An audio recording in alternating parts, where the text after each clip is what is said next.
وداعيا إلى الله بإذنه وسراجا منيرا. قال الله تعالى في القرآن المجيد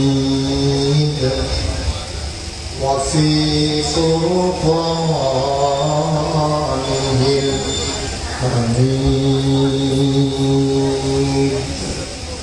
সবাই পড়ুন أعوذ بالله من الشيطان الرجيم. بسم الله الرحمن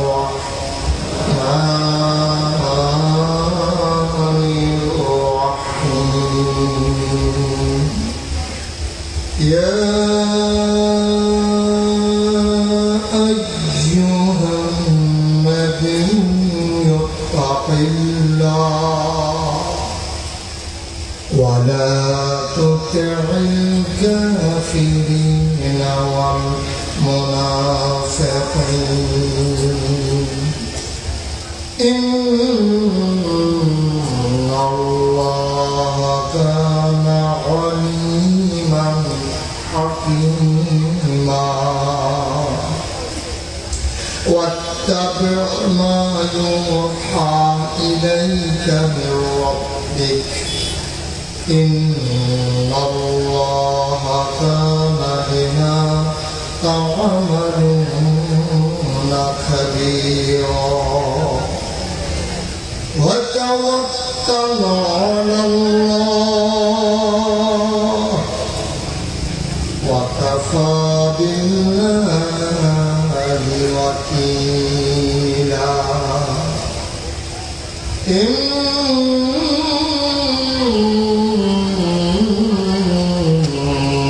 الله وملائكته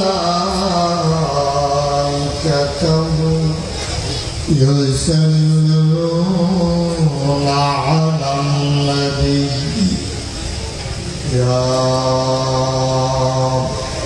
أيها الذين آمنوا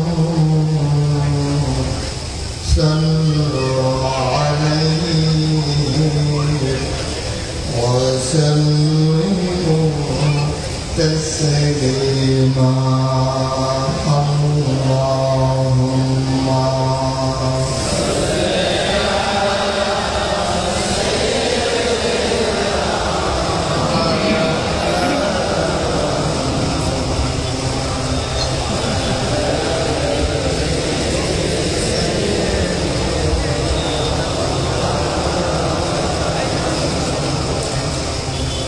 জোরে সুরে মহাব্বতের সাথে গলা ছেড়ে দিয়ে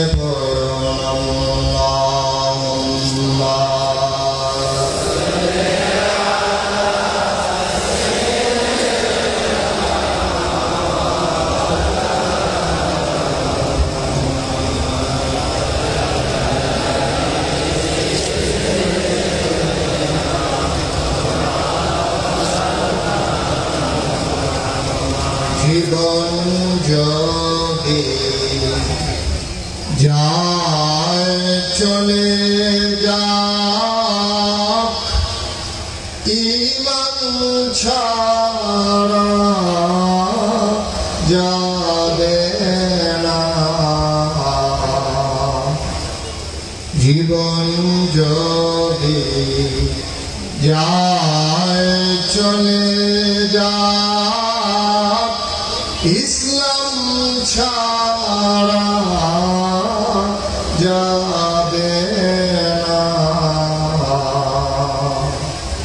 ঈমান যদি ছাড়ো বন্ধু, ইসলাম যদি আরো বন্ধু আল্লাহর জান্নাত পাবে না আল্লাহুম্মা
সবাই পড়ি আলহামদুলিল্লাহ জোরে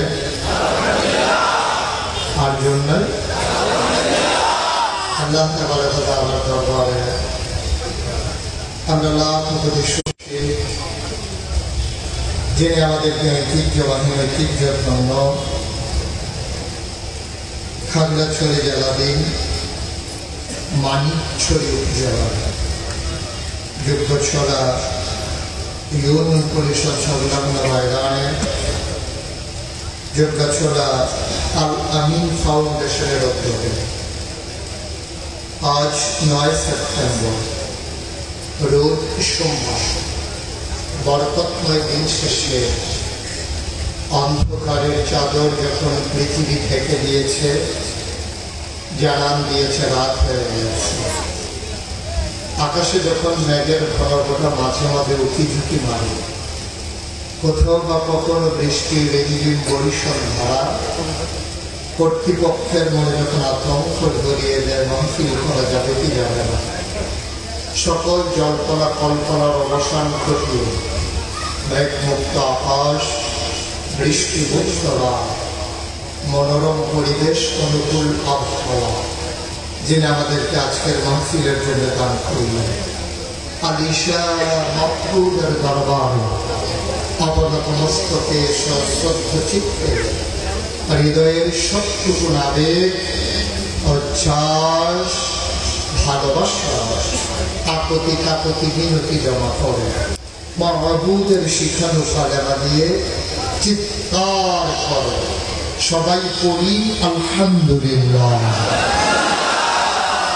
যারা সাহেবে সদর আজকের এই মাহফিলের জনাব সভাপতি, এলাকার কৃতি সন্তান, বিশিষ্ট আলেমে দ্বীন, হাফিজে কোরআন মৌলানা হারুনুর রশিদ সাহেব, আজকের মাহফিলের বিশেষ বক্তা আমার পূর্বে যিনি আলোচনা করলেন বাংলাদেশ মজলিসুল মুফাসসিরিনের চিটাগংয়ের মিডিয়া বিষয়ক সম্পাদক, আন্তর্জাতিক খ্যাতি সম্পন্ন মুফাসসিরে কোরআন হাফিজ মৌলানা কারি ইমরানুল হক সামি, আমন্ত্রিত উলামায়ে কিরাম, উপস্থিত বাংলাদেশ জামাত ইসলামী বিভিন্ন স্তরের নেতৃবৃন্দ, জাতীয়তাবাদী বাংলাদেশ জাতীয়তাবাদী দল বাংলাদেশ বিএনপি বিভিন্ন পর্যায়ের নেতৃবৃন্দ, উপস্থিত এই এলাকার বিভিন্ন মসজিদের ইমাম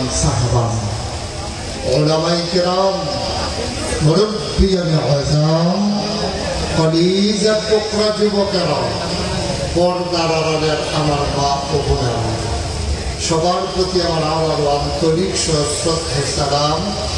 আসসালামু আলাইকুম ওয়া রাহমাতুল্লাহি ওয়া বারাকাতুহু।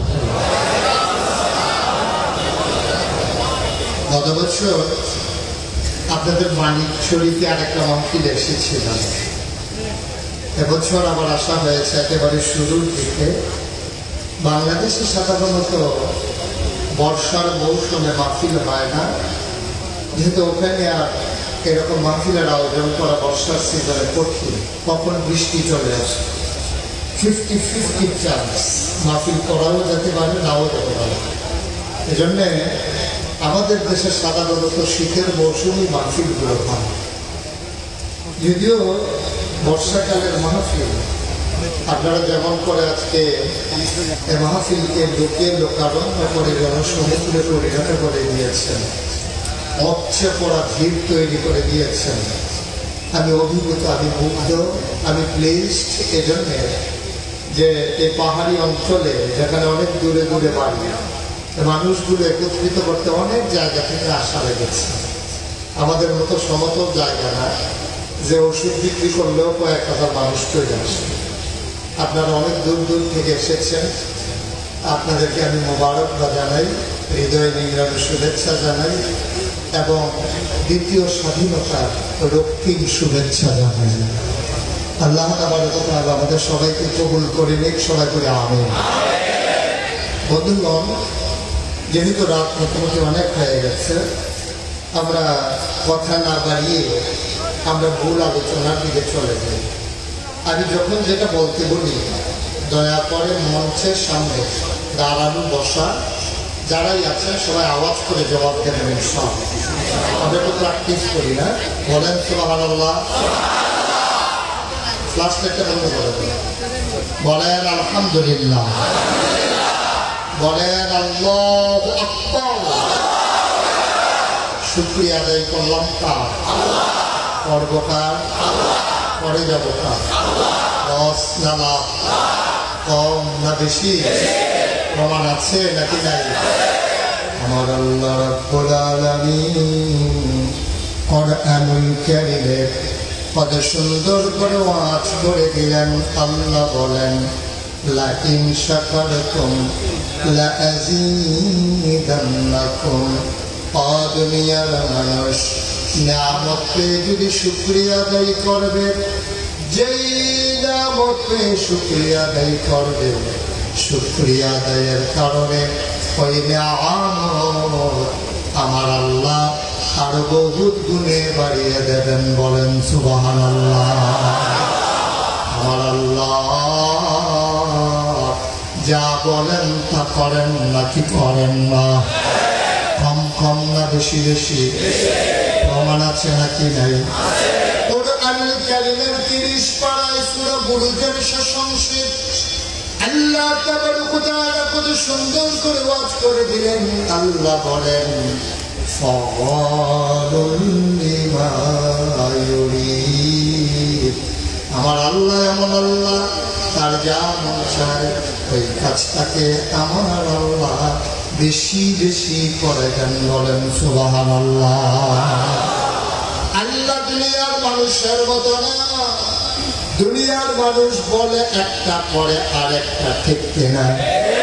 অসুখে পড়লে একরকম, ভালো হয়ে গেলে আরেক রকম, বিপদে পড়লে একরকম, বিপদ দূর হয়ে গেলে আরেক রকম, দিনের আলোতে একরকম, আধারের বেলা আরেক রকম, নির্বাচনে দাঁড়াইলে একরকম, পাশ করার পরে আরেক রকম, ঠিক কিনা?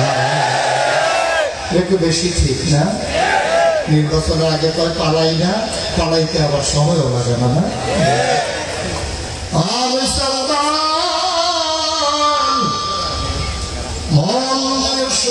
ভাই, আমার আল্লাহ যা বলেন তিনি তাই করে দেন। তিনি কখনো ওয়াদা খেলাফ করেন না। তিনি নিজেই নিজের ব্যাপারে ওয়াজ করে দিলেন। আমার আল্লাহ বলেন, ইন্নাকা লা তুখলিফুল মিয়াদ।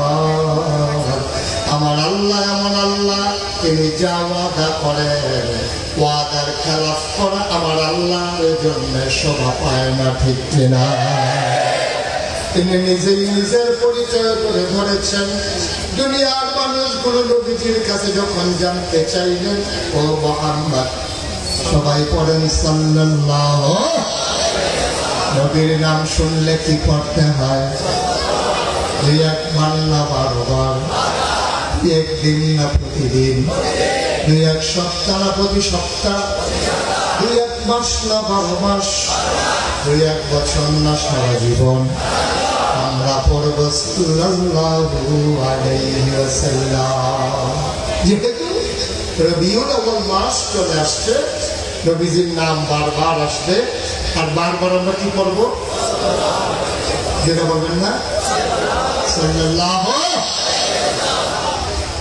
আপনারা জানতে চাইল, ও মুহাম্মদ সাল্লাল্লাহু আলাইহি ওয়াসাল্লাম, তুমি যা আল্লাহর কথা বলো, তোমার আল্লাহ দেখতে কেমন? তোমার আল্লাহ কি দিয়ে তৈরি? মাটির তৈরি নাকি স্বর্ণের তৈরি নাকি রূপার তৈরি? কোনো ধাতব পদার্থ দিয়ে তোমার আল্লাহকে বানানো হয়েছে নাকি? তোমার আল্লাহর আব্বাকে, তোমার আল্লাহর আম্মাকে, তোমার আব্বা আল্লাহর পরবর্তী প্রজন্মকে, বংশধরকে আমরা তো কিছুই জানি না। তোমার আল্লাহর বংশ কি? কার থেকে এসেছেন? কোথায় যাবেন? পরবর্তীতে কে আসবেন? আল্লাহর পরে আল্লাহর দায়িত্ব কে পালন করবেন? এভাবে যখন কাফের বেদিনেরা আর মুশরিকেরা নবীর কাছে আল্লাহর পরিচয় তুলে ধরতে, পরিচয় জানতে চাইলেন, আল্লাহ তাআলা জিবরাইল আলাইহিস সালামকে পাঠিয়ে আল্লাহর পরিচয় নবীর সামনে তুলে ধরলেন। আর নবীজি সেই পরিচয় গোটা মক্কার কাফের মানুষের সামনে তুলে ধরলেন। বলেন সুবহানাল্লাহ। কোরআনে ঢোকার আগে বাড়ি দূত শয়তান থেকে ফেলে হয়েছে, যিনি রহমান, যিনি রহিম, তার নামে চলো শুরু করি। সবাই পড়ে আউযু বিল্লাহি মিনাশ শাইতানির রাজিম। বিসমিল্লাহির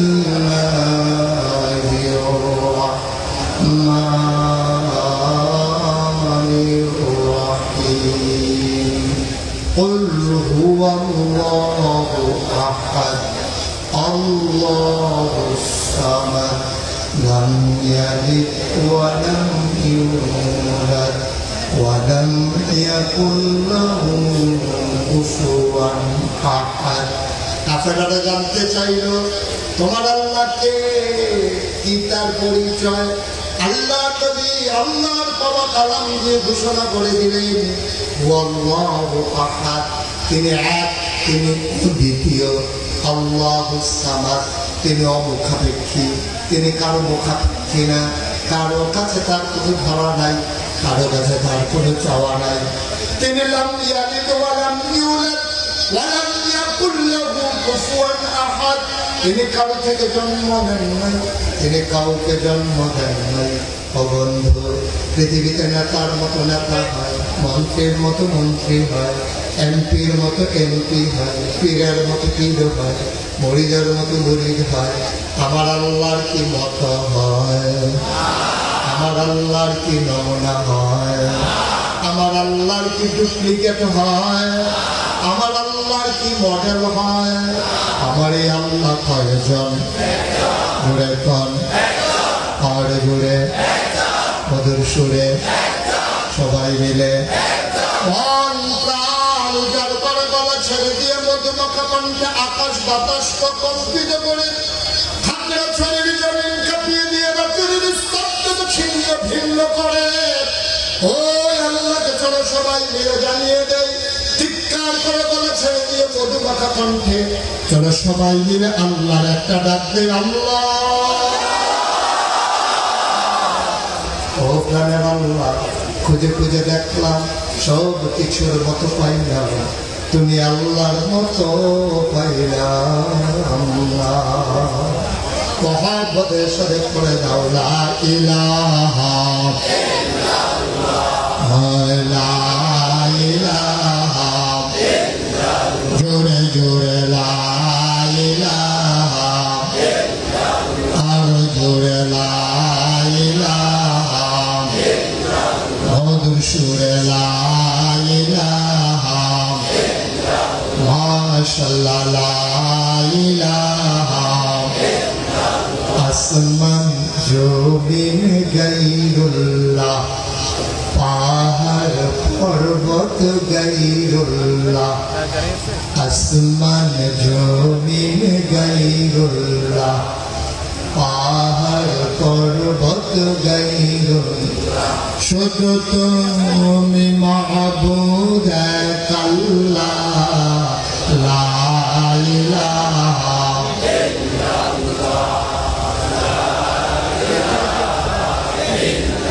জোরে জোরে লা ইলাহা, আর জোরে লা ইলাহা, মধুর সুরে লা ইলাহা, মাশাআল্লাহ লা ইলাহা।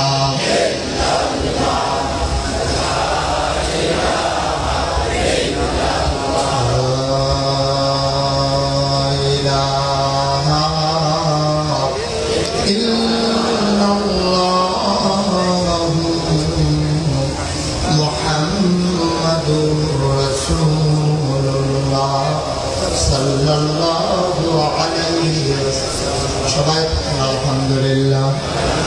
বন্ধুরা আমার, ভাইরা আমার, আমার আল্লাহ রাব্বুল আলামিন মানুষ করে বানানোর পরে আমাদেরকে এমনি ছেড়ে দেন নাই।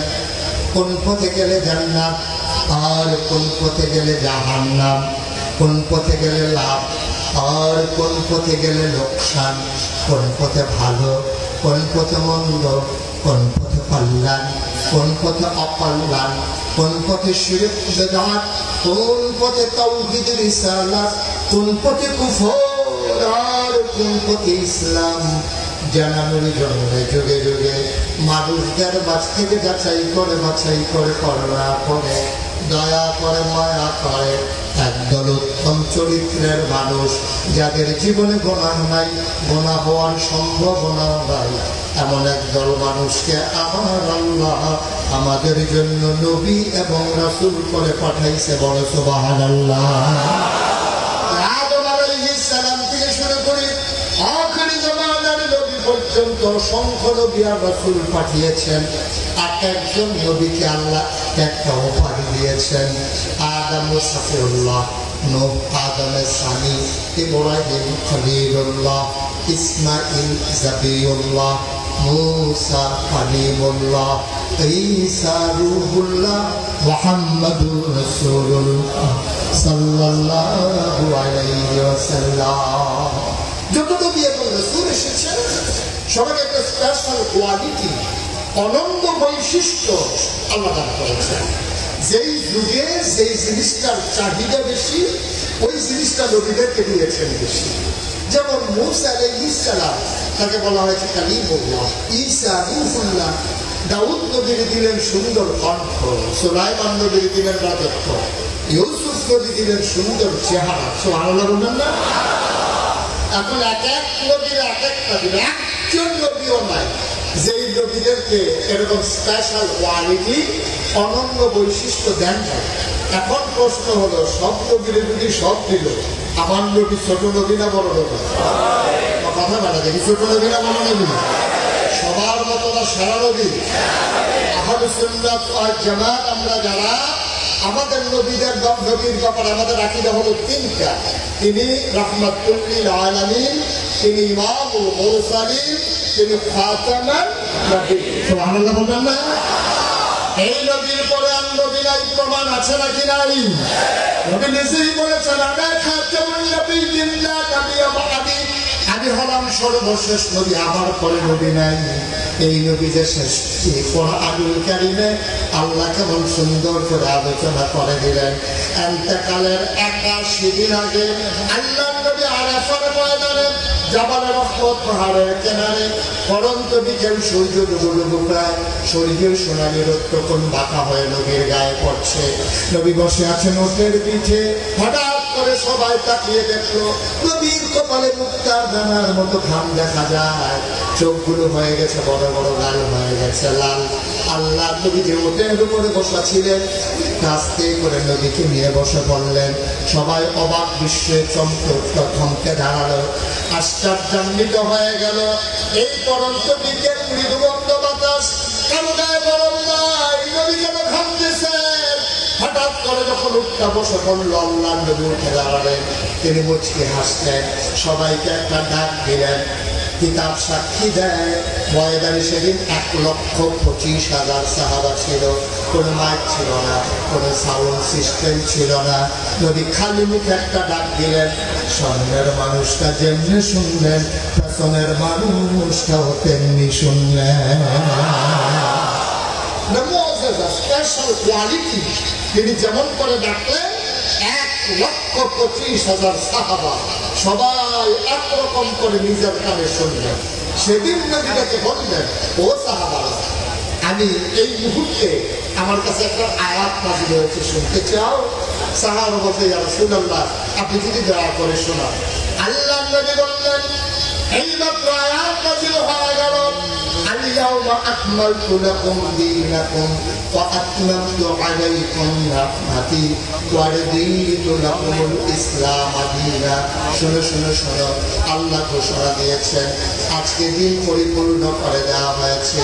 আল-ইয়াওমা, আজকের এই দিনে, আকমালতু, আমি আল্লাহ পরিপূর্ণ করে দিলাম, দীনাকুম, তোমাদের ধর্ম, ওয়া আতমামতু আলাইকুম নি'মাতি, তোমাদের জন্য আমার নিয়ামত যথেষ্ট করে দিলাম, পরে দিনকুল ইসলাম দীনা, আর তোমাদের জন্য আল্লাহর পক্ষ থেকে মনোনীত একটা ধর্ম দেওয়া হলো, তার নাম হলো ইসলাম। মনোযোগ নষ্ট হয়ে গেছে না? উনি কি শৃঙ্খলা করতেছে? এই যে ভাই, এই যে ভাই, শৃঙ্খলা, আপনি তো শৃঙ্খলা করতেন, যে বিশৃঙ্খলা বেশি হয়ে গেছে।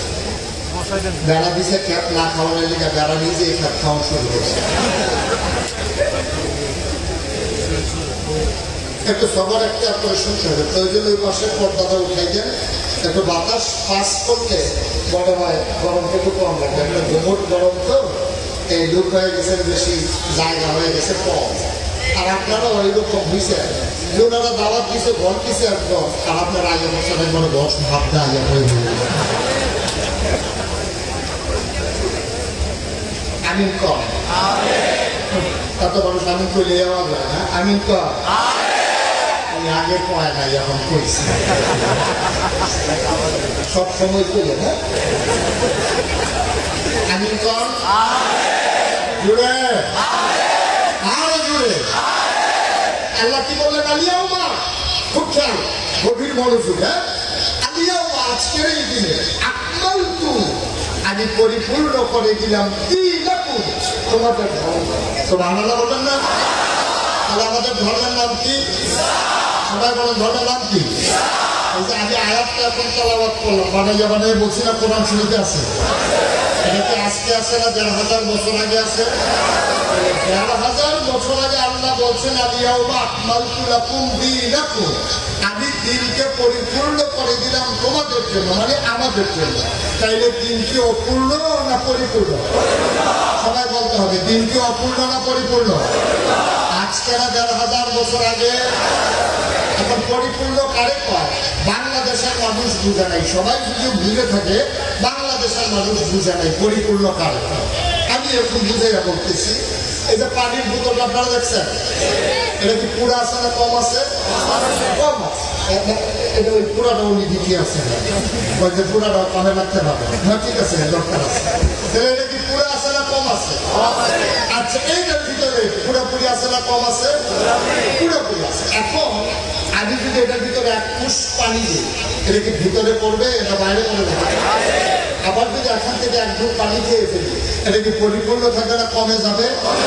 তাহলে পরিপূর্ণ মানে হচ্ছে কমও না বেশি, অর্থাৎ এই পরেও যাবে না, আবার এই ঘাটতিও হবে না, এটা কয় পরিপূর্ণ। তাহলে আল্লাহ বলছেন, নবীজিও বলে নাই, কিন্তু কোনো সাহাবা বলে নাই, কোনো তাবেই বলে নাই, কোনো তাবেই বলে নাই, উম্মাহাতুল মুমিনিন যারা তারা বলে নাই। তারপরে আপনার উলামায়ে মুতাকাদ্দিমিন মুতাআক্খিরিন সালফে সালিহিন মুফাসসিরিন কারা মুফতি আযম কেউ বলে নাই। আল্লাহ বলছেন দিন পরিপূর্ণ। পরিপূর্ণ মানে হচ্ছে কমানো যাবে না, বাড়ানো যাবে না, এটা নাম হলো দিন। আর দিনের নাম কি? তাহলে আমরা কি আল্লাহর কথা শোনা, আল্লাহকে কি আল্লাহ হিসাবে মানি? আল্লাহকে মানা মানি কি? আল্লাহ যা করতে বলেছেন তা করা, আর যা নিষেধ করেছেন তা না করা, এটাই হচ্ছে আল্লাহকে মানা। ঠিক কিনা বলেন? আমার আমি যদি আমরা সবাই যদি এখানে বললাম লা ইলাহা ইল্লাল্লাহ, লা ইলাহা ইল্লাল্লাহ, লা ইলাহা ইল্লাল্লাহ, আল্লাহ ছাড়া কোনো ইলাহ নাই, অর্থাৎ আল্লাহ ছাড়া কোনো ইলাহ, এটা আরবি শব্দ, আপনারা বুঝেন না। ইলাহ শব্দের অনেক ব্যাখ্যা। আমি সহজ করে, বাংলাদেশে যত বক্তা আছে সবচেয়ে সহজ করে ওয়াজ করতে পারি আমি, এটা অনেকেই বলছে। আমি বলতেছি তা না, আমার ওয়াজ যদি না বুঝেন তাহলে বাংলাদেশে আপনার ওয়াজ শুনে লাভ হবে না। একটা সহজ করে ওয়াজ কেউ করতে পারে না। আমি একেবারে এই শ্রোতা যারা, তাদের প্রয়োজন অনুসারী আমি ওয়াজ ডেলিভারি দেওয়ার আল্লাহ মানে এই সামান্য একটু যোগ্যতা দিচ্ছে। যার দাঁত উঠে নাই তাদের ফিডারে করে দুধ দেওয়া লাগবে, যার এই কিছু দাঁত উঠছে এখনো পুরোপুরি ভাত হজম করতে পারে নাই, তাদের ডাইলের পানি দিয়ে মাখাইয়া কষাইয়া দেওয়া লাগবে। এরপরে যদি সবাইকে সমস্যা হয়, প্রয়োজনে বদনার ভিতরে বইয়া নল দিয়া ওয়াজ না বুঝার কোনো সুযোগ নেই, বুঝ নিয়ে যাওয়াই লাগবে। কারণ কিয়ামতের ময়দানে এই ওয়াজ দিয়ে আমি আসামি হতে রাজি না। আমার বুঝাইয়া বলার আমি বুঝিয়ে বলবো, আপনি যদি না মানেন এটা আপনার বিষয়। তাইলে আমরা সবাই নিয়ে পড়ি লা ইলাহা ইল্লাল্লাহ, লা ইলাহা ইল্লাল্লাহ, লা ইলাহা ইল্লাল্লাহ। মানে বলেছি আল্লাহ ছাড়া কোনো ইলাহ নাই। এবার আসে আরেকটু বুঝাইয়া বলি, আল্লাহ ছাড়া কোনো ইলাহ নাই, আল্লাহ ছাড়া কোনো মাবুদ নাই, আল্লাহ ছাড়া কোনো মাসুক নাই, আল্লাহ ছাড়া কোনো মওজুদ নাই, আল্লাহ ছাড়া কোনো মকসুদ নাই। এটার নাম হলো লা ইলাহা ইল্লাল্লাহ। মাবুদ নাই মানে আমার ইবাদত পাইতে পারে আল্লাহ ছাড়া আর কেউ আছে না। আমার প্রকৃত বন্ধু হইতে পারে আল্লাহ ছাড়া কেউ আছে না। আমার সামনে এই যত যা কিছু দেখি আমি মনে করি সব কিছুই আল্লাহ। এখানে আল্লাহ ছাড়া কারো ক্ষমতা নাই। ইনিল হুকমু ইল্লাহ, আল্লাহ ছাড়া কারো হুকুম নাই, আল্লাহ ছাড়া কোনো ইবাদত পাওয়ার উপযুক্ত কেউ নাই, আল্লাহ ছাড়া আমার প্রকৃত বন্ধু কেউ নাই, আল্লাহ ছাড়া কোনো কিছুর অস্তিত্ব নাই, আল্লাহ ছাড়া আইনদাতা নাই, আল্লাহ ছাড়া বিধানদাতা নাই, আল্লাহ ছাড়া রিজিক দাতা নাই, আল্লাহ ছাড়া হায়াত দাতা নাই, আল্লাহ ছাড়া মৌত দাতা নাই। তাইলে সকল ক্ষমতার যিনি অধিকারী তিনি কে? সবাই বিশ্বাস করেন? সবাই মানেন? তাইলে আপনি যে মাজারে গিয়ে সাজদা দিলেন,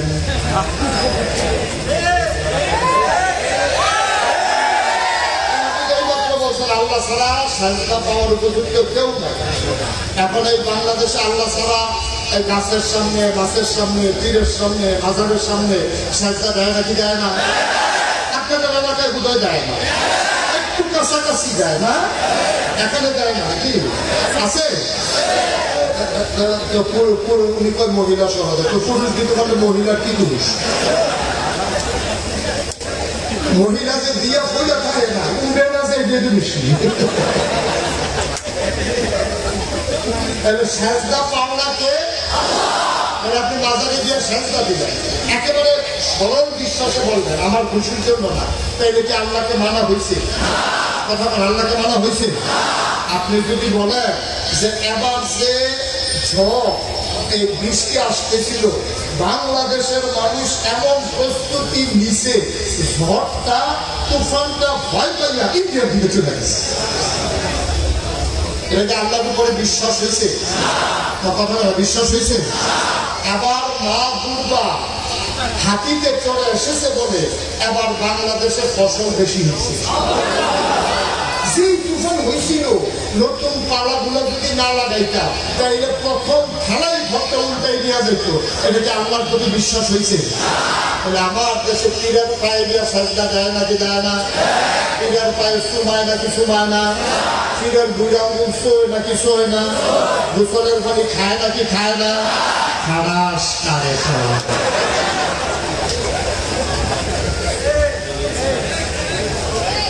তাইলে কি আল্লাহ মানা হয়েছে? তাইলে কি আল্লাহ মানা হয়েছে? আপনি মুখে বলবেন না ইলাহা ইল্লাল্লাহ, জিকির করতে আছেন, ফিসে হুজুর এসে জিকির করতে আছে, আপনিও জিকির করতে আছেন, মহিলারা হুজুরের লেগে দেশি মুখের দিন সিদ্ধুগুলো ফলাইতে আছে। জিকির এরকম জিকির হুজুরে যখন জিকির করে, মনে হয় গাছে জিকির করে, গাছে জিকির করে, মাটিয়ে জিকির করে। আর হুজুরে যেই ব্যাঙ্গত করা করতে আছে, দেশি মুরগা ডিম ফালা দেওয়ার হুজুরের দরকার আছে। দেশি মুরগার বাচ্চা আপনি জব করে হুজুরের জন্য ঘোড়া করে পাঠাইছে।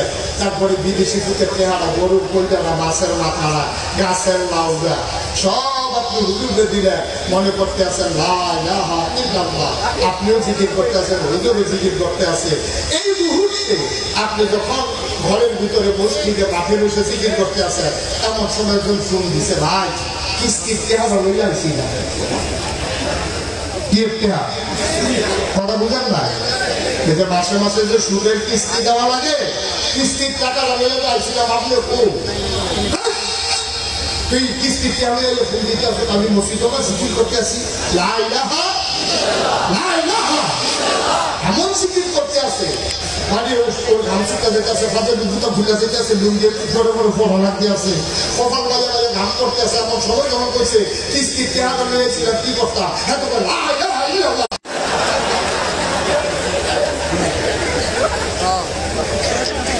আল্লাহ মানা হয়েছে। আপনি মুখে বললেন কি, করলেন কি? আপনি মুখে বললেন কি আর কাজটা করলেন কি? আপনি মুখে বললেন আল্লাহ ছাড়া কোন বিধান কথা নাই, তাহলে আল্লাহ সুদ খাওয়া ফরজ করে দিছে। কি ফরজ না হারাম? যেই সুদ খাওয়া হারাম, আপনি জিকিরও করতে আসেন, পৃথিবীটা দিয়া দাড়ি রেখা ফিসে বুঝবে ভাগ্নি ধরিয়া জিকির করতে করতে গাইমা গেছে, মাঝে মাঝে রাত দিয়া তীরের মধ্যে লেগে দিতে তাহলে সব ঠিক আছে। আবার সুদের টাকাও এলে কি আপনার আল্লাহ মানা হয়েছে? আল্লাহ মানা হয়। মুসলমান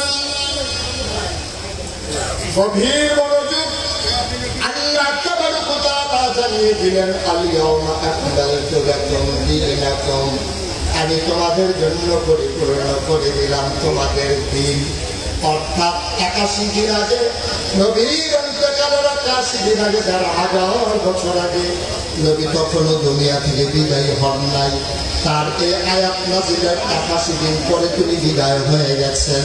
এই আয়াতটা যখন তৎকালীন জামানায় ইহুদিরা জানতে পারলো এমন একটা আয়াত নাযিল হয়েছে, ইহুদিরা চিৎকার করে বলতে শুরু করলো, ও মুহাম্মদের উম্মত, ও আখিরি জামানার নবীর উম্মত, আমাদের মুসা নবীর, আমার মুসা নবীর উপরে এমন একটা আয়াত যদি নাযিল হইত, এই আয়াতটা এত মর্যাদা, এত গুরুত্ব, এত সম্মান, আমাদের মুসা নবীর উপরে এমন একটা আয়াত যদি নাযিল হইত, আমরা ওই দিনটারে ঈদের দিন বানাই নিতাম। বলো সুবহানাল্লাহ। তাহলে আয়াতটার গুরুত্ব কম না বেশি? কত বড় কথা। আল-ইয়াওমা আকমালতু লাকুম দীনাকুম, আমি দিনকে পরিপূর্ণ করে দিলাম। কম নাই, বেশি। মনে করেন আমি যার ঘরে এসে আজকে বসলাম, হারুনুর রশিদ ভাই না সভাপতি, তা হারুনুর রশিদ ভাইয়ের ঘরে আসার পরে আমি এসে বললাম, হারুন ভাই একটা কাজ করেন, লম্বা সফর হয়ে গেছে তো পানি খাবার পানি। উনি ভিতর বাড়িতে গেছে, ওনার ওয়াইফ ওনারা বলতেছে পানি নেই, তার জন্য বলতেছে যে না, এসে পেশা যদি আসছে আজকের মাহফিলে তুমি পানি চাইছে। ওনার ওয়াইফ ওনারে ধমক দিচ্ছে, আপনি বুদ্ধি শুদ্ধি যা হবে হবে, আপনি দুপুরে পানি দিয়েছে বলে পানি দিবেন, কই কুমিল্লা, কই ব্রাহ্মণপাড়া, কই ঢাকায় সকালে নাকি রোয়ানা দিচ্ছে, এতক্ষণে এসে পড়ছে, পানি আসতে চাইছে বলে পানি দিবেন, ঘরের ভিতরে টাইম আছে, তো উনি দৌড়ে ট্যাং দিচ্ছে, বুঝে দিতেন এবং দিছে চিনি, ট্যাং আর চিনি দিয়ে দিছে লাল। এখন এটা আপনাদের দেশে কি কয় বা কথা বলে কি কয়? আমি হারুন ভাইয়ের কাছে কি শরবত চাইছিলাম না পানি চাইছিলাম? উনি আমার এমনি দিছে কি? আজকে ইসলামের হচ্ছে এই অবস্থা, ঠিক কিনা বলো? এইরকম এক বোতল সাদা পানির মতো ইসলাম ১,৫০০ বছর আগে আল্লাহ দিয়েছিলেন। এই সাদা পানির মতো ইসলামটার সাথে কেউ প্যান দিছে, কেউ সিবিটা দিছে, কেউ রুয়াবজা দিছে, কেউ টুকমার দানা দিছে, কেউ ইসুফগুলোর ভুসি দিছে, কেউ চিনি দিছে। আর নাড়া দেওয়ার লিগে তো আপনার দাঁড়া হয়ে গেল।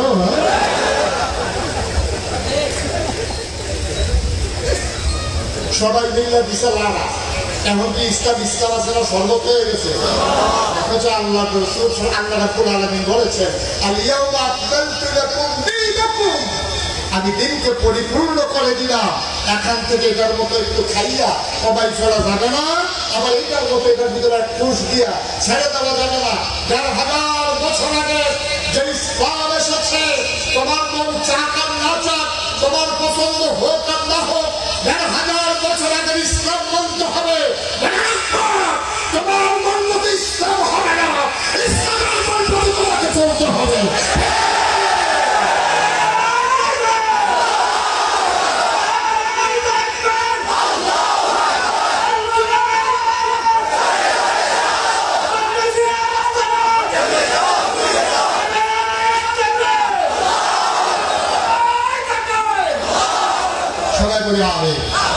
আমার মন মতো ইসলাম হবে না, ইসলামের মতো আমাকে হতে হবে, ঠিক কিনা বলো? মন চাইলে ইসলাম মানো, না মন চাইলে ঘোষণা দিয়ে বের হয়ে যাও। তোমার মতো মানুষ ইসলাম না মানলে ইসলামের কোথাও ক্ষতিও হবে না। তোমার প্রয়োজনে তুমি ইসলাম মানবা, আল্লাহর প্রয়োজনে তোমার ইসলাম মানার দরকার নেই। আমরা সবাই মিলে আল্লাহ মানলেও আল্লাহ, আমরা সবাই মিলে জানলেও আল্লাহকে ডাকার মতো অনেক বান্দা আছে, কিন্তু তোমার জানার মতো তোমার আল্লাহ ছাড়া আর আল্লাহ নাই, ঠিক কিনা? আমরা না ডাকলেও আল্লাহকে ডাকতে পারে এমন বান্দা আছে নাকি নাই? গোটা পৃথিবীতে ৮০০ কোটি মানুষ, পরে ২০০ কোটি মুসলমান, এখানে সামান্য কয়েক হাজার মানুষ যদি আল্লাহকে না ডাকে, আল্লাহর কিচ্ছুই আসবে যাবে না, আল্লাহ আল্লাহই থাকবে, ঠিক কিনা বলেন? এখন আল্লাহর প্রয়োজনে আল্লাহ মানবো না আমাদের প্রয়োজনে আল্লাহ মানবো? আমাদের প্রয়োজনে আল্লাহ মানবো, কথা যেন মনে থাকে। তাইলে আল্লাহর মন মতো আমরা হবো, আমাদের মন মতো দিন হবে না, ইসলাম হবে না, ঠিক আছে কথা? কিন্তু সবাই সবার মন মতো ইসলাম বানাইতে চায়। যুগে যুগে আদম আলাইহিস সালাম থেকে শুরু করে যারাই তাদের মন মতো ইসলামকে বানাতে চেয়েছে, আর ক্ষমতার মস্তকে বসে ওরা যখন ওই আল্লাহকে ভুলে গেছে, নবীকে ভুলে গেছে, আল্লাহর দেয়া বিধান ইসলামকে ভুলে গেছে, দেখা গেছে নিজেরাই খোদাই দাবি করে বসেছে। তারা চিৎকার করে জানিয়ে দিচ্ছে, আনা রব্বুকুমুল আ'লা, আমি বড় খোদা। বর্তমান জমানায়ও কেউ যদি খোদাই দাবি নাও করে, তাদের কথায় তাদের আচরণে মনে হয় যেন আল্লাহ থেকে বিশ্বাস তাদের লোক পেয়ে গেছে, ঠিক কিনা বলে? সুতরাং আল্লাহ আল্লাহর যে ফায়সালা, এটা বড় কঠিন। আমাদের দেশের অনেক মানুষ আমাদেরকে আগে জিজ্ঞেস করতে যে হুজুর, এত মানুষ কান্নাকাটি করতে আসছি, এত মানুষ চালিয়ে আসি, কত ইমাম কান্দে, কত মায়েরা কান্দে সন্তান ঘুম হয়ে গেছে, কত ইমাম কান্দে তার ইমামতি চলে গেছে, কত ইমাম রুমের ভিতরে গিয়ে ঘুমড়ে ঘুমড়ে কান্দে, কোরআনের কথাগুলো বলতে পারে না, মারে, কত আলেম ওলামা মঞ্চ থেকে মেনে কাঁদে যে কোরআনের কথাগুলো বলা হয়ে উঠে না, দোয়া তো কবুল হয় না। আমি বলি আমার আল্লাহর ফায়সালাটা যেমন আমরা যেমন হঠাৎ করে ধরে ফেলতে চাই, আল্লাহর ফায়সালা এমন না। আল্লাহর ফায়সালা ধরে ধরে ধরে না, বললে আল্লাহ, এটাই আল্লাহর ফায়সালা। মুসলমান মন দিয়ে শুনো, আল্লাহ বলে দিলেন, আল-ইয়াওমা আকমালতু লাকুম দীনাকুম ওয়া আতমামতু আলাইকুম নি'মাতি, তোমাদের জন্য নিয়ামত যথেষ্ট করে দিলাম, ওয়ারাদিতু লাকুমুল ইসলাম দীনা, আর তোমাদের জন্য আল্লাহর পক্ষ থেকে মনোনীত ধর্ম দেওয়া হলো, তার নাম হলো ইসলাম। তাহলে আমাদের রবকে জোরে বলতে হবে, রবকে, আমাদের দিন কি? আমাদের নবী মুহাম্মদ রাসূলুল্লাহ সাল্লাল্লাহু আলাইহি ওয়াসাল্লাম। সবাই বলি আমিন।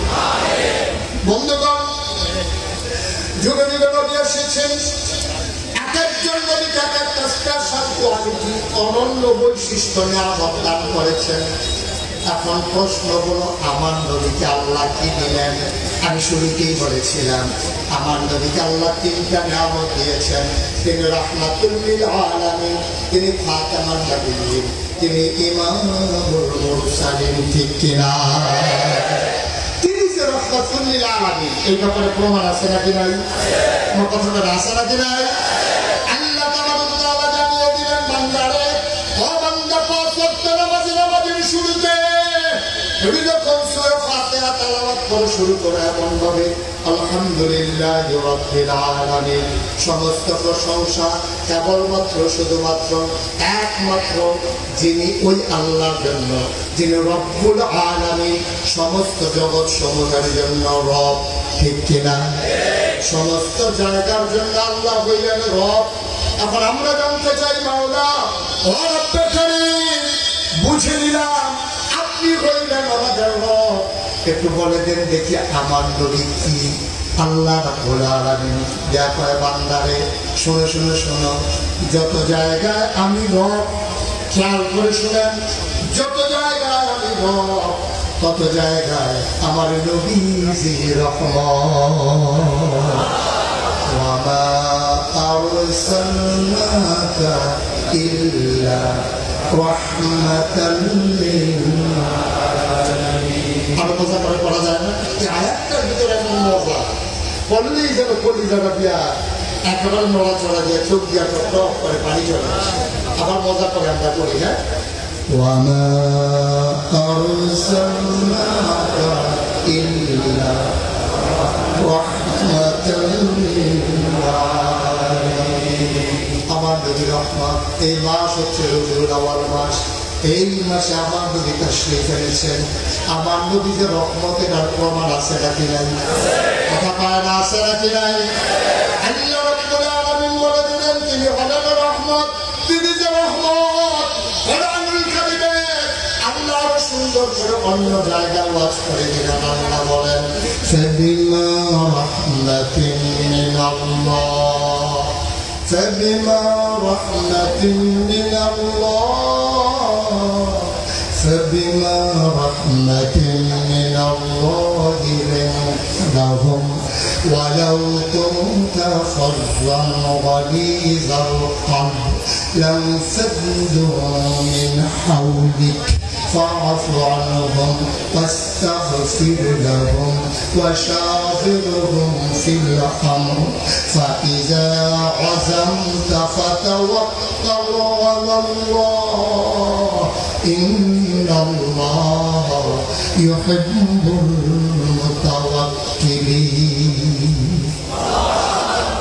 যেটা বলবেন না সুবহানাল্লাহ, নাকি ছেড়ে দেওয়া দরকার? এই যে মাঝে মাঝে লোক উঠে আপনার কিছু কন্যা বলে দিন, হ্যাঁ, একটু চুপ করে বসাই, একটু চুপ করে সবাইকে বসাই দিয়ে আমিন কর জোরে। যে উঠতে চায় তাহলে বুঝাইয়া বসাই, যদি না বুঝে অন্য কাম করে আমিন কর। তাহলে আল্লাহ তাআলা কি বললেন, মজা খুব খেয়াল করে শুনে, রবিউল আউয়াল মাস তো, নবীর কথা শুনি আর নবীজির জীবনের সাথে নিজেদের জীবনকে মিলিয়ে নেই, দেখি আমরা কত দূরে আছি নবীর আদর্শ থেকে। জানার দরকার আছে নাকি নাই? উদ্দেশ্য হলো নবীর কথা শুনবো, নিজের জীবন মিলাবো, যেখানে গ্যাপ দেখবো ফিল আপ করে দেবো ইনশাআল্লাহ। আল্লাহ যেন কবুল করে সবাই করে আমিন। আল্লাহ বলছেন, ফাবিমা রাহমাতিন মিনাল্লাহ, ও নবী, আল্লাহর পক্ষ থেকে, আপনার পক্ষ থেকে আপনার সাথে যে রহমত দেওয়া হয়েছে, আপনার মন থেকে আল্লাহ নরম করে বানাইছে। সুবহানাল্লাহ। বানা আমার নবীর মনটা অন্য নরম, কথা কয় না, গরম না নরম। আমার নবীকে আল্লাহ কয়,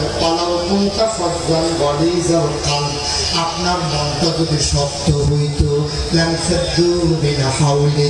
আপনি দেখতেন আপনার জানবাজ কর্মীরা আপনাকে ফেলে চলে যেত। সুতরাং আপনার দায়িত্ব হলো তিনটা, ফাআফু আনহুম, আপনি মাফ করে দেবেন। ইস্তাগফির লাহুম, আপনি তাদের পক্ষ হয়ে মাফ চাইবেন। ওয়াশাবিরহুম ফিল আমর, এবং যে কোনো কাজের ক্ষেত্রে আপনার অধীনস্থ যারা তাদের সাথে নিয়ে পরামর্শ করবেন। আফসোস হচ্ছে নবী কয় আপনি আল্লাহ কয় আপনি মাফ করে দেবেন, আপনি তাদের পক্ষ হয়ে মাফ চাইবেন। কিন্তু আমরা খেয়াল করে দেখলাম মাফ তো দূরের কথা, মিথ্যা বানোয়াট অভিযোগ দিয়া ইসলামী আন্দোলনকে দমানোর জন্য প্রথম সারির সবগুলা মানুষকে অন্যায়ভাবে ফাঁসির কাস্তে ঝোলানো হলো। ঠিক কিনা? অপরাধ করলে বাপের প্রশ্ন, আর যদি অপরাধ না করে বাপের কিছু নাই, চাওয়ারও কিছু নাই, মাফ করারও কিছু নাই। স্বাধীনতার ৫০ বছর পরে ৯৯ জন লোক মুসলমানের কাছে আমরা দেখলাম চোর সন্ত্রাস ওই পাঞ্জাবির বুতাম খুলে, শার্টের বুতাম খুলে রাজপথে ঘুরে বেড়ায় পুলিশের সামনে। আর একদল নিরপরাধ মানুষ তাদেরকে অপরাধী বানাইয়া বাংলাদেশের আলেম সমাজকে, বাংলার জাল খানাগুলো তাদেরকে দিয়ে বন্ধ করা হয়েছে।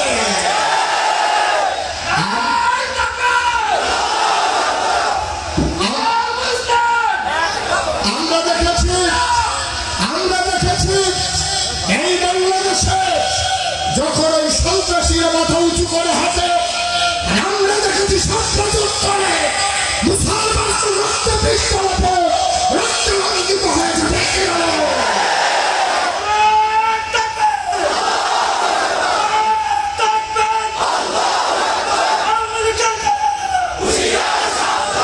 সবাই বলে না আগে হুশিয়ার সাবধান। হুশিয়ারের খেলায় দাঁড়িয়ে যে দিতে আছে আরো দিল হুশিয়ার। এটা কথা বলতে বুঝতে না কম লাগে। আল্লাহ যেন মাফ করে, সবাই করে আগে জুড়ে করে আগে।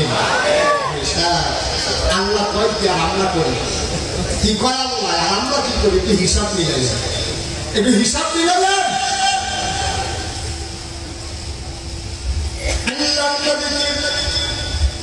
আল্লাহ মনটা নরম করে দিলেন।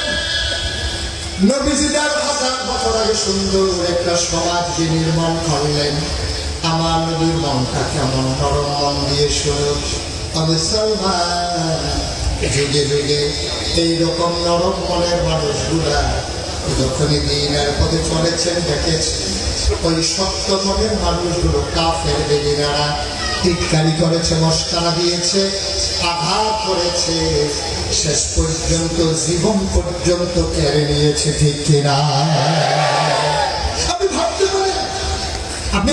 পারেন ৭১ সালে দেশটা স্বাধীন হলো, আমরা কত দুঃখী মানুষ। আপনি ভাবতে পারেন ১৭৭৭ সালের ২৩শে জুন পলাশীর আম্রকাননে নবাব সিরাজউদ্দৌলাকে পরাজিত করে ইংরেজ রাজ বাহাদুরেরা যখন ক্ষমতার মসনদে এলো ১৯৪৭ সালের ১৪ই আগস্ট এই ভারত উপমহাদেশ থেকে ইংরেজরা বিদায় করে যাওয়ার পথে ওরা হিন্দুস্তান আর পাকিস্তান দুটো দেশ বানিয়ে দিয়ে গেল।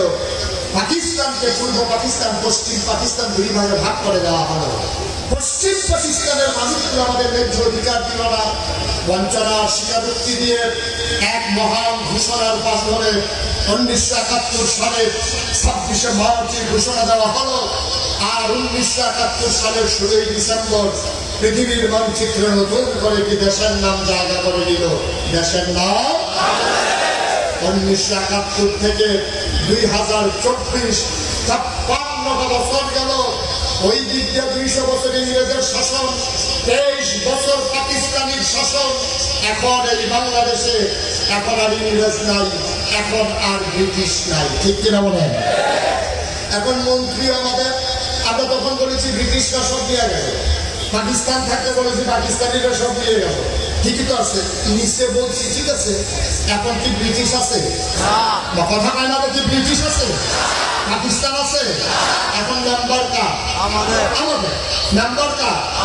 চেয়ারম্যান, উপজেলা চেয়ারম্যান, মহিলা ভাইস চেয়ারম্যান, পুরুষ চেয়ারম্যান, এমপি, মন্ত্রী, উপদেষ্টা, রাষ্ট্রপতি সব আমাদের। এখন আর পাকিস্তানিও নাই, ইংরেজও নাই। এই জন্য আমি বলেছিলাম আগে তো আরেকজনের দোষ দিচ্ছেন যে ওরা নিয়ে গেছে।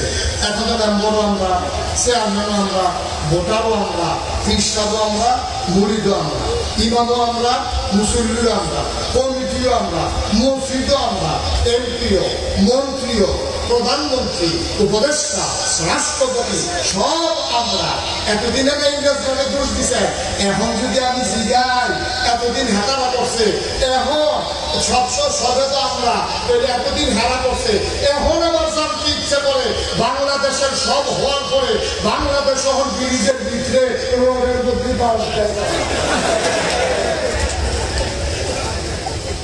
ঠিক কিনা পাও? এখন ইংরেজ নাই, ইংরেজ আছে, এখন পাকিস্তানি আছে, এখন কে রোডের মধ্যে বাস দেয়? উদ্বোধনের আগে স্কুলের সাথ ভাঙ্গা পড়ে এটি কারানি। তারা আজকে একেবারে বিদ্যুৎ শতভাগ করতে গিয়ে আজকে শুধু বিদ্যুৎ বিভাগ থেকে 50,000 কোটি টাকা যারা রোপণ করে দিল ওরা কারা জানতে হবে। আমার কোনো চাওয়া পাওয়া নাই, আমার কোনো কিছু চাওয়ার নাই, আমি যা পাইছি আলহামদুলিল্লাহ। এই চাওয়া নাই এর ভিতরে 50,000 কোটি টাকা, ঠিক কিরকম? এমন চিন্তা হয় লাইনের ভিতরে 50,000 যদি থাকতো, কথা একটা মনে করছে রেডি করে দিতা আর আইনা নাই। বেড়া যখন খাইতে হয়েছে আরেকবার বিদ্রাইয়া ঢুকছে, ঢোকার পরে বলতেছে ভাই স্যার আমার মধ্যে বইলাম দুপুরা খাইলাম, খাও না খাইয়েছি, কারো আইসা আমি খাইতেছি তো বইয়াছিলাম খাম দুপুরা, কাও অহংকার লাগার মতো খাইতে পারিলে রুচি টুচি হতো বাড়ি হে কয়টা অবশ্য আইসেন যখন যা আছে তাই খান। তখন বইছে পরে তখন মেহমানকে আগে দেয়, গৃহস্থে পরে হয়। মেহমানকে যেগুলো দেওয়া শুরু করছে, ভাতের যে বল করে বাতান ছিল প্রথমে নাই, তারপর আবার আনাইছে, এইবারও শেষ। এরপরের বার বউয়ের কাছে গেছে পরে ঘরের ভিতর থেকে বলতেছে আপনি কোন মেহমানের না বয়সের কয় যে অসুবিধা কি রুচি নেই, এই রুচি নেই চিত্রে দিয়া বলে শেষ, দেখছি শেষ। বেরিয়ে কইতে আছে খাওয়াইয়া যাইতে কইয়া দিয়ে যে বছর রুচি হইলে আমরা বাড়ির কাছে দিয়া যেন নাই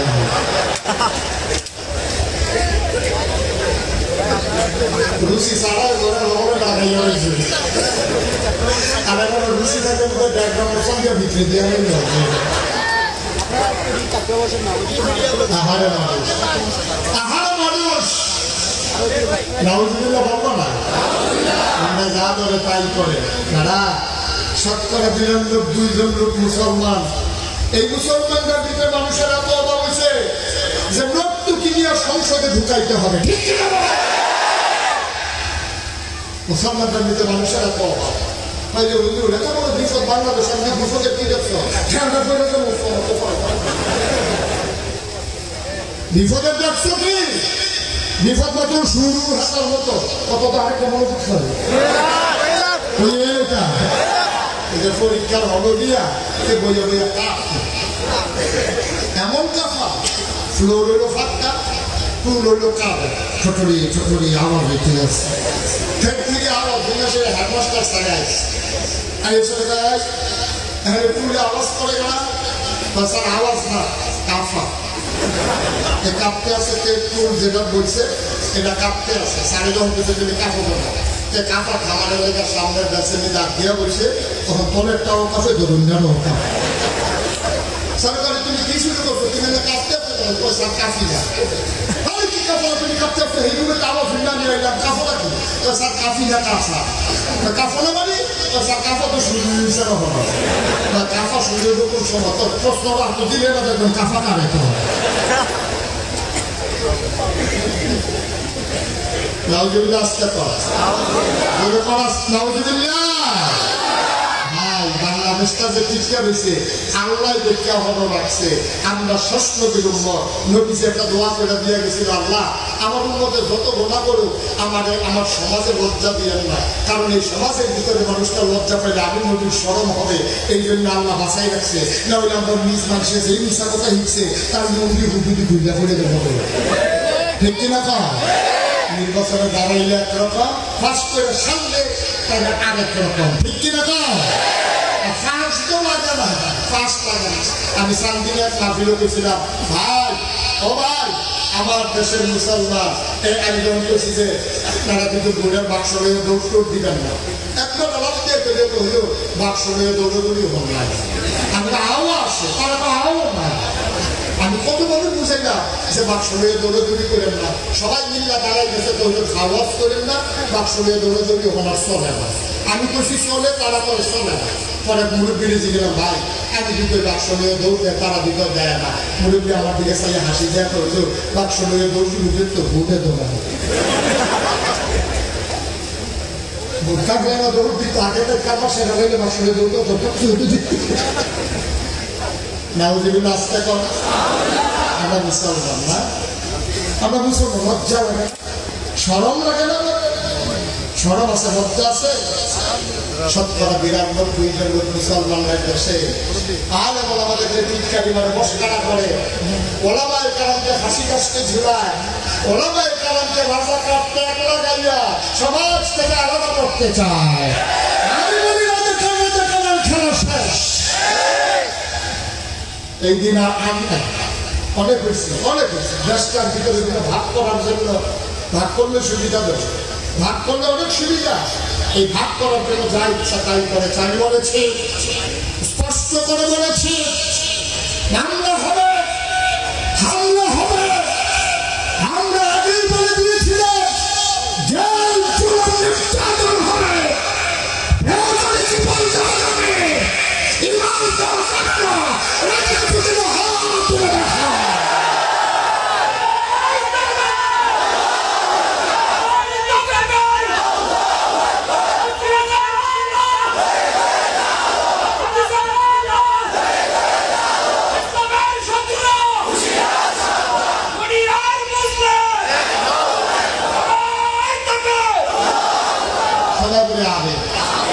হইতেছে না, খেপে যাওয়া দরকার।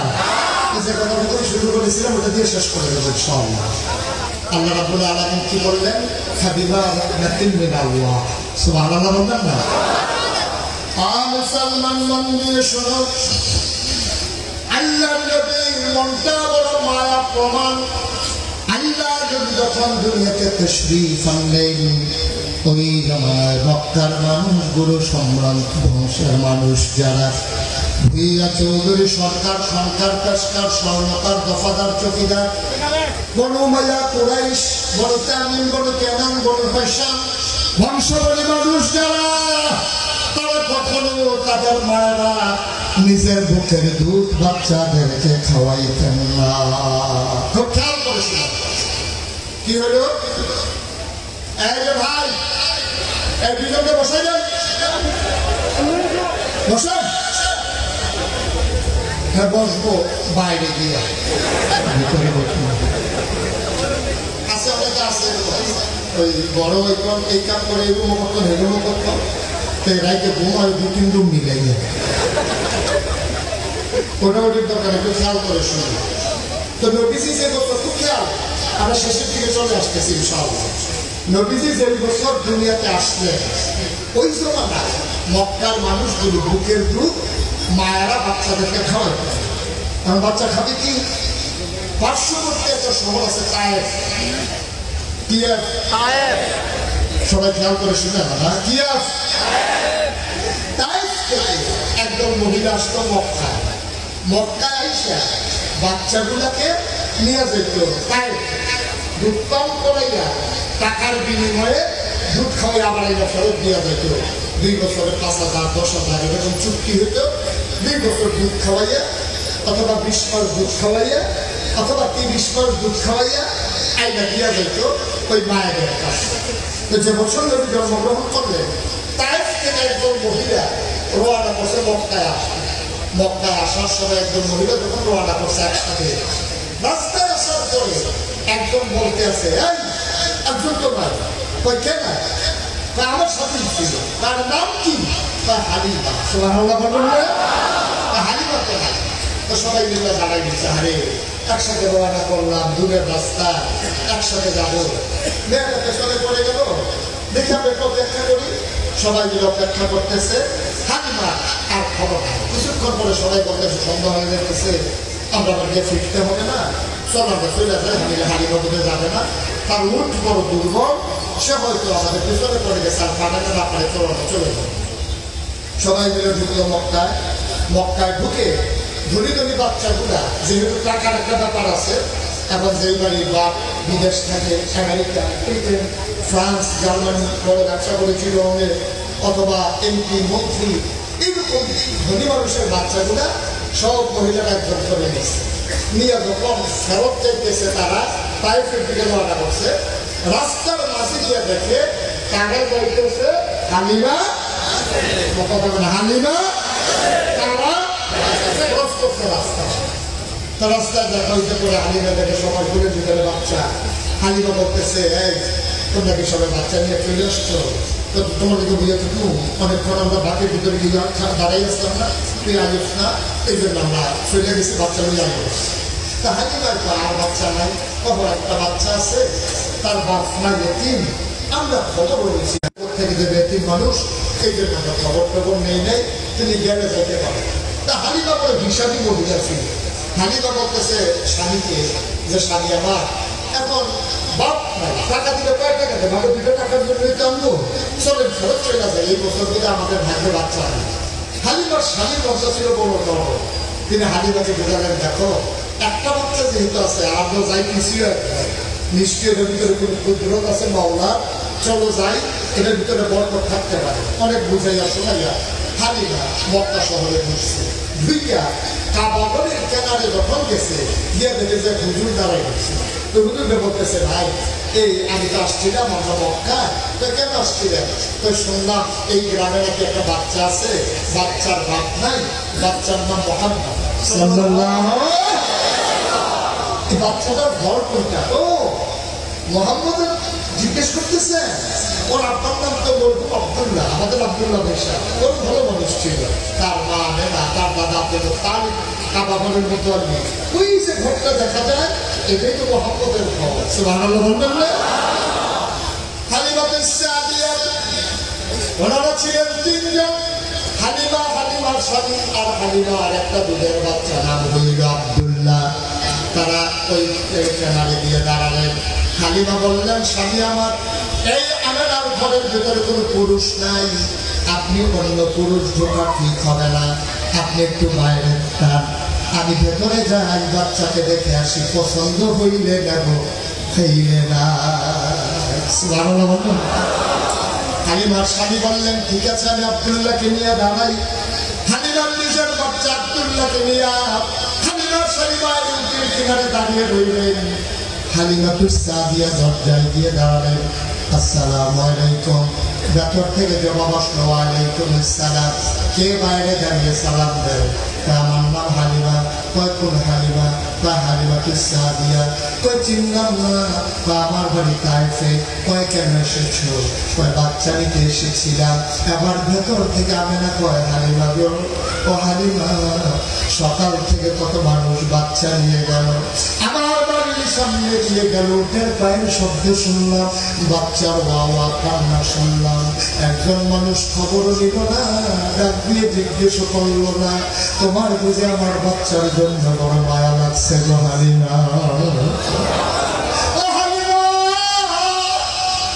তোমার বুঝি বড় মায়া লাগছে গো হালিমা।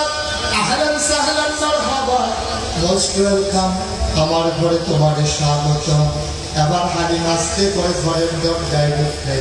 হালিমা ডাক দেয়া কয়, আমি ঘরের ভিতরে ঢুকি, দেখি মা আমেনা বিছানার আসন খেতে বসে আছে, আর কোলের ভিতরে একটা ছোট্ট শিশু ঘুমায়। এমন একটা সাদা রুমাল, এমন একটা সাদা রুমাল দিয়া বাচ্চার মুখটা এমন করে ঢাকা। আমি বললাম, হালিমা, আমেনা আমাকে ডাক চাও? হালিমা ডাক দেয়া বাচ্চাটাকে দেখতে চাই, সুন্দর করে নেব নাই নাই। হালিমা আমেনা ডাক দেয়া কয় খেলাও নয়ন ভরে। এবার হালিমা ডাক দেয়া কয় দেখবো কেমনে রুমাল দিয়ে ঢেকে রাখলে। কেমনে দেখবো? তুমি যেমন করে রুমাল দিয়ে বাচ্চার মুখ ঢেকে রাখো, আমি দেখবো কেমনে। কথা শোনার সাথে সাথে আমেনা টান দিয়ে মুখের পর্দা সরিয়ে দিলেন। হালিমা কয় খোদার কসম, আমি জীবনে অনেক বাচ্চা দেখেছি, আমি অনেক শিশু সন্তান দেখেছি, খোদার কসম আমেনার কোলে মোহাম্মদের মতো এত সুন্দর বাচ্চা আমি আর জীবনে দেখছি নাই।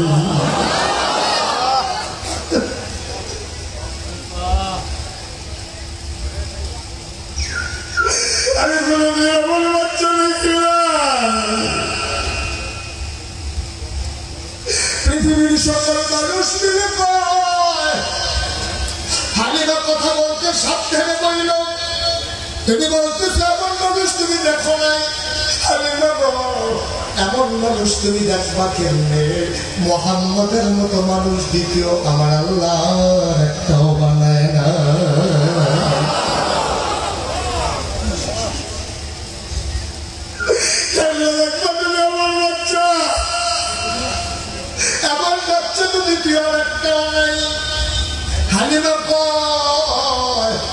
আমি অপলক নয়নে বাচ্চাটার দিকে তাকিয়েছিলাম, বাচ্চারা চোখ বন্ধ করে ঘুমায়। আমি মনে মনে চিন্তা করতেছিলাম, আমি তো বাচ্চাটারে দেখি, বাচ্চাটা তো আমারে দেখে না। আমি কাউরে কিচ্ছু বলি নাই, আমি মনে মনে চিন্তা করতেছিলাম বাচ্চারা তো আমারে দেখে না। হঠাৎ করে দেখলাম বাচ্চার চোখের পাতাটা টিপ টিপ করে নড়তে আছে। আমার মনে হইল চোখের পাতা তো নয়, ফুটন্ত গোলাপের দুইটা গোলাপি রঙের পাপড়ি যেন মৃদু মন্দ বাতাসে দোল খাইতেছে।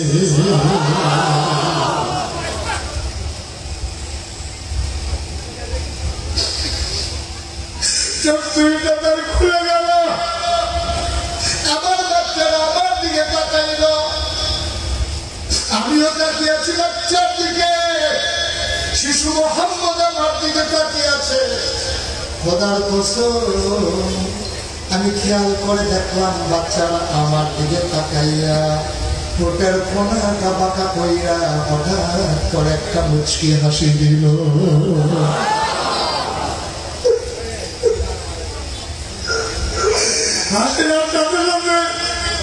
আমার মনে হইল আমার কলিজাটা দুটা ভাগ হয়ে গেছে। আমি দৌড়িয়ে ঘরের বাইরে গেলাম। আমি আমার স্বামীকে ডাক দিয়া বললাম, ও স্বামী, স্বামী আমার তার টাকা দিয়ে কান্না দে। আমি না যদি একটা টাকাও দিতে না পারে গো স্বামী, খোদার কসম দিয়ে বলি এই বাচ্চা ফেলে আমি যাব না। বাচ্চা ফেলে গেলে আমি হালিমা বাঁচব না।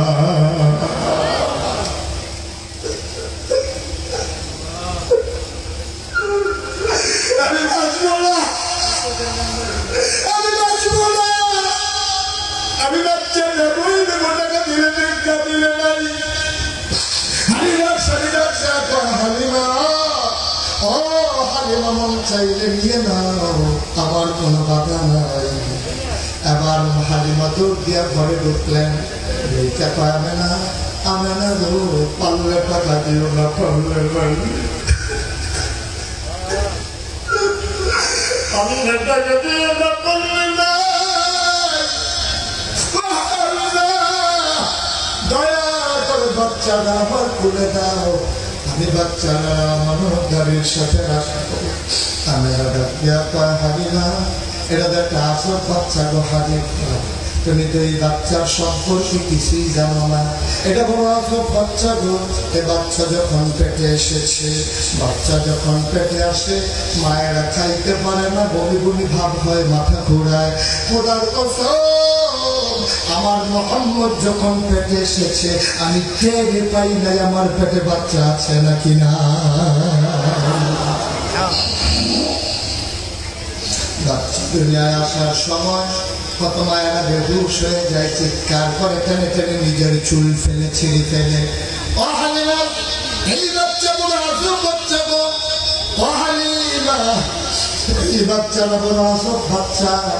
এই বাচ্চারা যখন দুনিয়াতে আসে আর একটা পিঁপড়া কামড় দিলে আমি টের পাই। খোদার কসম, আমার মোহাম্মদ যখন দুনিয়াতে আসে আমি একটা পিঁপড়ার কামড়ের মতো টের পাই নাই। হালিমা, হালিমা গো, এই বাচ্চার বড় আজব বাচ্চা গো হালিমা। যখন দুনিয়াতে এসেছে চাঁদের টুকরা সন্তান আমার, তার বাপ নাই। জন্মের আগে তার বাবা হারিয়ে ফেলেছে, তার বাপকে দেখে নাই, মোহাম্মদ তার বাবারে দেখে নাই। আমি মহিলা মানুষ, আমি মোহাম্মদ একটা কাগজের ফুল কিনে দিতে পারি নাই, একটা খেলনা কিনে দিতে পারি নাই। আমার বড় আক্ষেপ হালিমা, আমি কেমন মা, আমার বাচ্চার জন্য আমি খেলনা কিনা দিতে পারলাম না। হালিমা, ও হালিমা, আমার মনে বড় আক্ষেপ। একদিন আমি তারে ঘুম পাড়াইয়া গোসলখানায় ঢুকেছি। খোদার কসম, আমি তারে ঘুম পাড়াই দিলে সে নড়াচড়া করে না। দুধ খাওয়াইলেও কান্দে না, না খাওয়াইলেও কান্দে না। খিদা লাগছে কি লাগে না আমি বুঝি নাই। আমি টাইম করে করে তার বুকের দুধ খাওয়াই। হালিমা, ও হালিমা, আমার এই মোহাম্মদ ঘুম পাড়াই দিলে সে নড়াচড়া করে না। খোদার কসম, আমি তারে ঘুম পাড়াইয়া হাম্মামে ঢুকেছি গোসলখানায় গোসল করার জন্য। গায়ের ভিতরে যখন পানি ঢেলে দিয়েছি, হঠাৎ করে টের পাইলাম ঘরের ভেতরে যেন আমার মোহাম্মদ নাড়াচাড়া করে, পাগুলা যেন নড়ে, হাতগুলা যেন নড়ে। আমি ভয় পেয়ে গেলাম, আমার মোহাম্মদ তো ঘুমের ভিতরে নড়ে না, কে নড়ে? আমি জানালা খুলে ফাঁক দিয়ে তাকাইয়া দেখি আমার মোহাম্মদ হাত পা গুলা মারতেছে, খিলখিল করে হাসতেছে, আর হাত দিয়ে কি যেন ধরতেছে। আমি উপরের দিকে তাকাইয়া দেখি আমি মোহাম্মদ একটা খেলনাও কিনা দিতে পারি নাই। আমার মাওলা তার খেলনার বাকি রাখে নাই। আকাশের চাঁদ আর আকাশের তারা গুলা মোহাম্মদের খেলনা বানাইয়া হাতের নাগালে পাঠাই দিছে।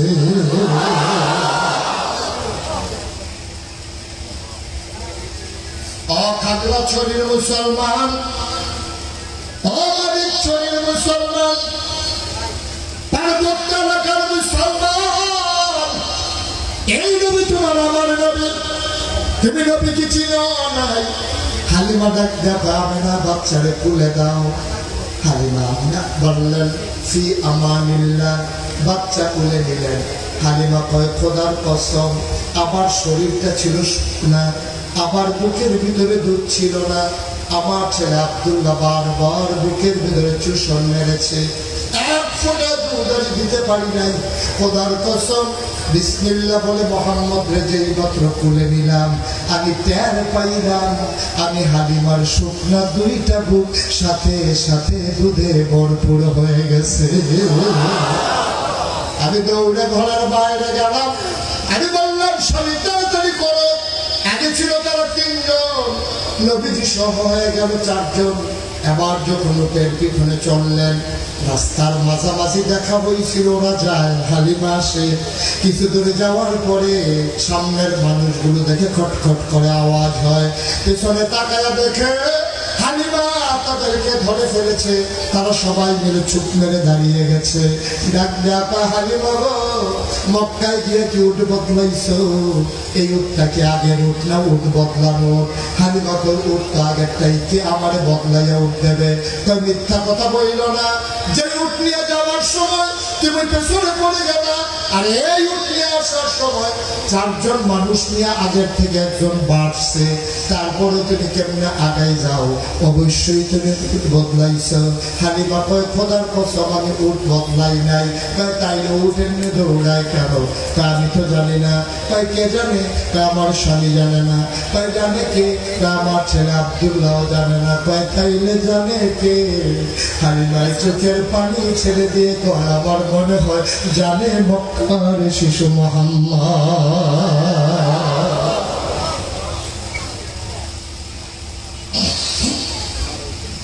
আমি নবীকে মানি, আমি নবীর কথা মনে হইলে দুরূদ পড়ি, আমি নবীর নামে সালাম পাঠাই। এটা নবীরে মানা কয় না রে ভাই। আল্লাহ বলে দিয়েছেন মানা কারে কয়, লাকাদ কানা লাকুম ফি রাসূলিল্লাহি উসওয়াতুন হাসানাহ। তোমাদের জন্য নবী হইলেন মডেল, তিনি হইলেন আদর্শ, তিনি হইলেন নমুনা, তিনি হলেন আইডল, তিনি হলেন আইকন। নবী যেমনে কথা বলেছে তুমি এমনি কথা বলবা। নবী যেমনে ওই সংখ্যালঘুর যা মালের নিরাপত্তা দিয়েছে তুমিও এমনে দেবা। নবীর মানা কইল নবীর জীবনে নিজের জীবন মিলিয়ে ফেলা ঠিক কিনা?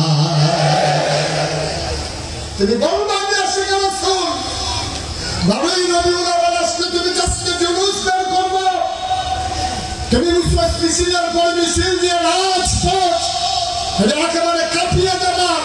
মিছিল করতে করতে আসরের নামাজের সময় হয়ে গেলে জিলাপি নিয়ে তুমি ঘরে চলে যাবে, নামাজের খবর নাই। তুমি আশিক রাসূল না, তুমি নবীর কথা ঠিক কিনা বলুন? আশিক রাসূল স্লোগানের নাম আশিক রাসূল না। ইয়া নবী সালাম আলাইকা বলে চিৎকার করার নাম আশিক রাসূল না। আশিক রাসূল হলো এইটাই, নবী জানেছেন তা তুমি পুঙ্খানুপুঙ্খরূপে নিজের জীবনে ধারণ করে তুমি নবীর রঙে রঙিন হবা, নবীর আদর্শে আদর্শবান হবা। এইটাই হলো প্রকৃত আশিক রাসূল, ঠিক কিনা বলে? তোমার কথা হবে নবীর মতো, তোমার লেনদেন হবে নবীর মতো, তোমার আচরণ হবে নবীর মতো, তোমার সূরত, তোমার সিরত সবগুলোই হবে নবীর মতো। তোমার দেখলেও মনে হবে ইসলামের নিদর্শন, তোমার সাথে কথা বললে কাজ করলে হবে মনে হবে এটাই হচ্ছে প্রকৃত মুসলমানের নমুনা। মুখে বলবা একরকম আর কাজ করবার একরকম। উপজেলায় উপজেলায় সরকারি মসজিদ বানাইবা আর মসজিদের মুসল্লিদের অ্যারেস্ট করে জেলখানায় দিবা, এটা কোনো আদর্শ হতে পারে না, ঠিক কিনা বলো? আবার দেশে নতুন করে মসজিদ বানাইয়া হ্যাঁ ইসলামের ধারক বাহক হতে চায়। এখন মসজিদ গুলো বানানো হয়েছে, মসজিদের মুয়াজ্জিন নাই, ইমাম নাই, মুসল্লি নাই। নিয়োগ দেওয়ার সময় বলে যায় ওই আয়াতগুলোই বলবেন যে আয়াতগুলো আমারে পায় না, ভণ্ড প্রতারক, ঠিক কিনা? সুতরাং আদর্শ হচ্ছে ওটাই। এই আদর্শ মানতে গিয়া নবীর রঙে বিবেকে লাগাতে গিয়া আমি বারবার বলেছি টিটকারি আসবে, মস্কার আসবে, যে জুলুম নির্যাতন হবে। দ্বিতীয়বারের মতো আমার সোনার ছেলেরা বুকের তাজা রক্ত দিয়ে 2024 সালের 5ই আগস্ট যে নতুন সূর্য জেগেছে, এই সূর্যকে ডুবতে দেওয়া যাবে না। মনে রাখবা এই যারা এইরকম একটা পাপের রাজত্ব কায়েম করলো, যারা আজকে হারিয়ে গেল ইতিহাসের রাস্তা করে, কেউ তাদেরকে তাড়িয়ে দেওয়া লাগে নাই, তারা নিজেরাই মনে করেছে থাকার কোনো সুযোগ নাই, ঠিক তাদেরকে বলে নাই যে তোমরা চলে যাও। তারা নিজেরাই জানে যেই কাজ করছি উদান করে সিহন্দিন লাগে ফাঁকা ফাঁকা, ঠিক কিনা? সেটা কেউ ধমক দেওয়া লাগে নাই, বলাও লাগে নাই, কারণ আমি তো জানি আমি কি করছি, ঠিক কিনা? কথা ঠিক কিনা? সুতরাং খুব সাবধান, খুব সাবধান, খুব সাবধান, চিন্তা করে চলা লাগবে। একবার আমাদের এলাকায় এক ব্ল্যাকটা তারা যখন সিভিল হয়ে যোগান দিচ্ছে, সে দৌড়িয়ে পানিতে নামছে। বিজিবি আমরা বিজিবি তাকাই বসে হেঁটে পানি উঠবেন না, হাসতে আসছে। তো পুলিশ দেখলে সুর হয় তো হে হাসে কেন? যেটা ভাই কাবার দিল যতই কে পানি নামতো না, একবার পানি নামতো না গেলে তার পকেটের ভিতরে যখন পানি ঢুকে দেবো কোনো তার উপুত করে পানি যাবে যেতে না করবে। তোমার পকেটের ভিতরে পানি ঢুকলে তুমি উঠতে পারো না। তোমার পাপ এত ভাবি এত বেশি পুক্ত হয়ে গেছে, তোমার উপর থেকে পুলিশের পাহারা চলে গেলে তুমি সমাজে থাকতে পারো না। কেউ তো তোমাকে বাধ্য করে দেবে। এর থেকে শিক্ষা নিয়ে আমাদেরকে চলতে হবে। খোদার কসম মনে রাখবো, যদি আমরাও তাদের মতো হয়ে যাই, আমরাও যদি আমার বাস স্ট্যান্ডগুলো চাঁদাবাজির জন্য দখল দেয়, আমরাও যদি আমার সিএনজি স্ট্যান্ডগুলোকে চাঁদা তোলা শুরু করি, আমরাও যদি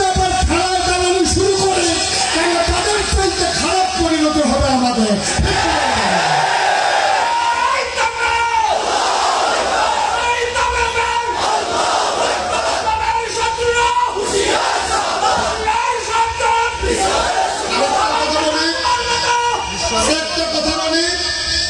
আমি শেষের দিকে চলে যেতে চাই।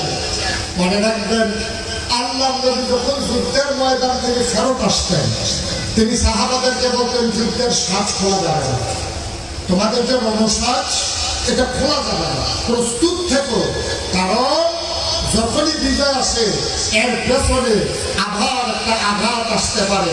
এই জন্য যদি তুমি ঘুরিয়ে যাও, আনন্দে থাকো, তাইলে কিন্তু তোমার আঘাতের মুখোমুখি হওয়া লাগবে। এটা নবীর শিক্ষা। সুতরাং 15 বছরের জগদ্দল পাথর বিদায় করার বাংলার মানুষ নতুন করে যে স্বাধীনতা পেয়েছে, মনে রাখা লাগবে, যুদ্ধের সাজ খুলে নেওয়া যাবে না। যে কোনো সময় আঘাত প্রতিঘাত হয়ে ফিরে আসতে পারে, আমাদেরকে সজাগ থাকতে হবে। আমরা সজাগ থেকে অতন্ত্র প্রহরীর মতো।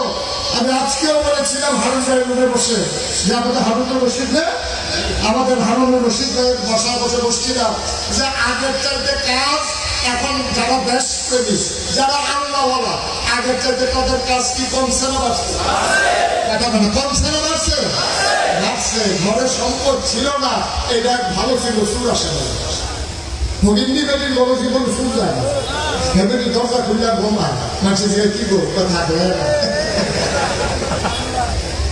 নিজে দরজা খুললে ঘুমাও, যদি সুরে তো সুর দিয়ে লেগে থাকলে না।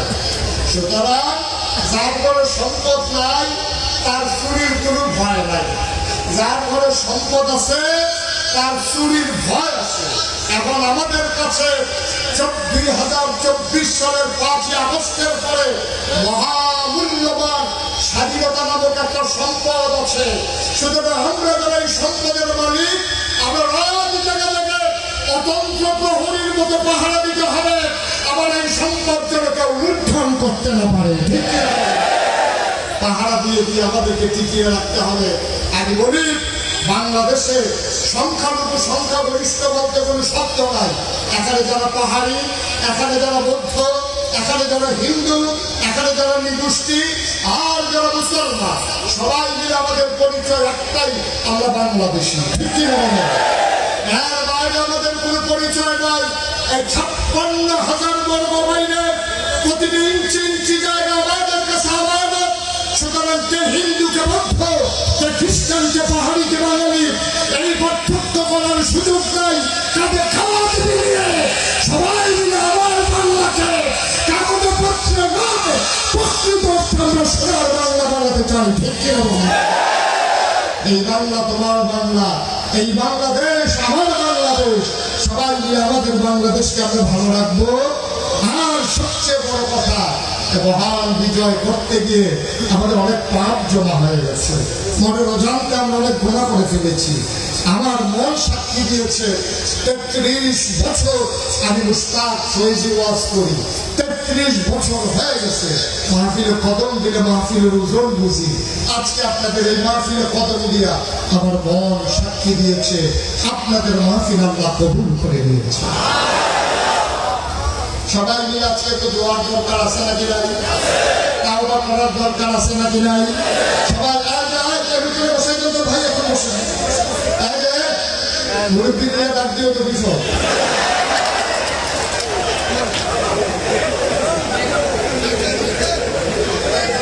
আমার মনে উনি ডাক্তার দিয়ে করছে,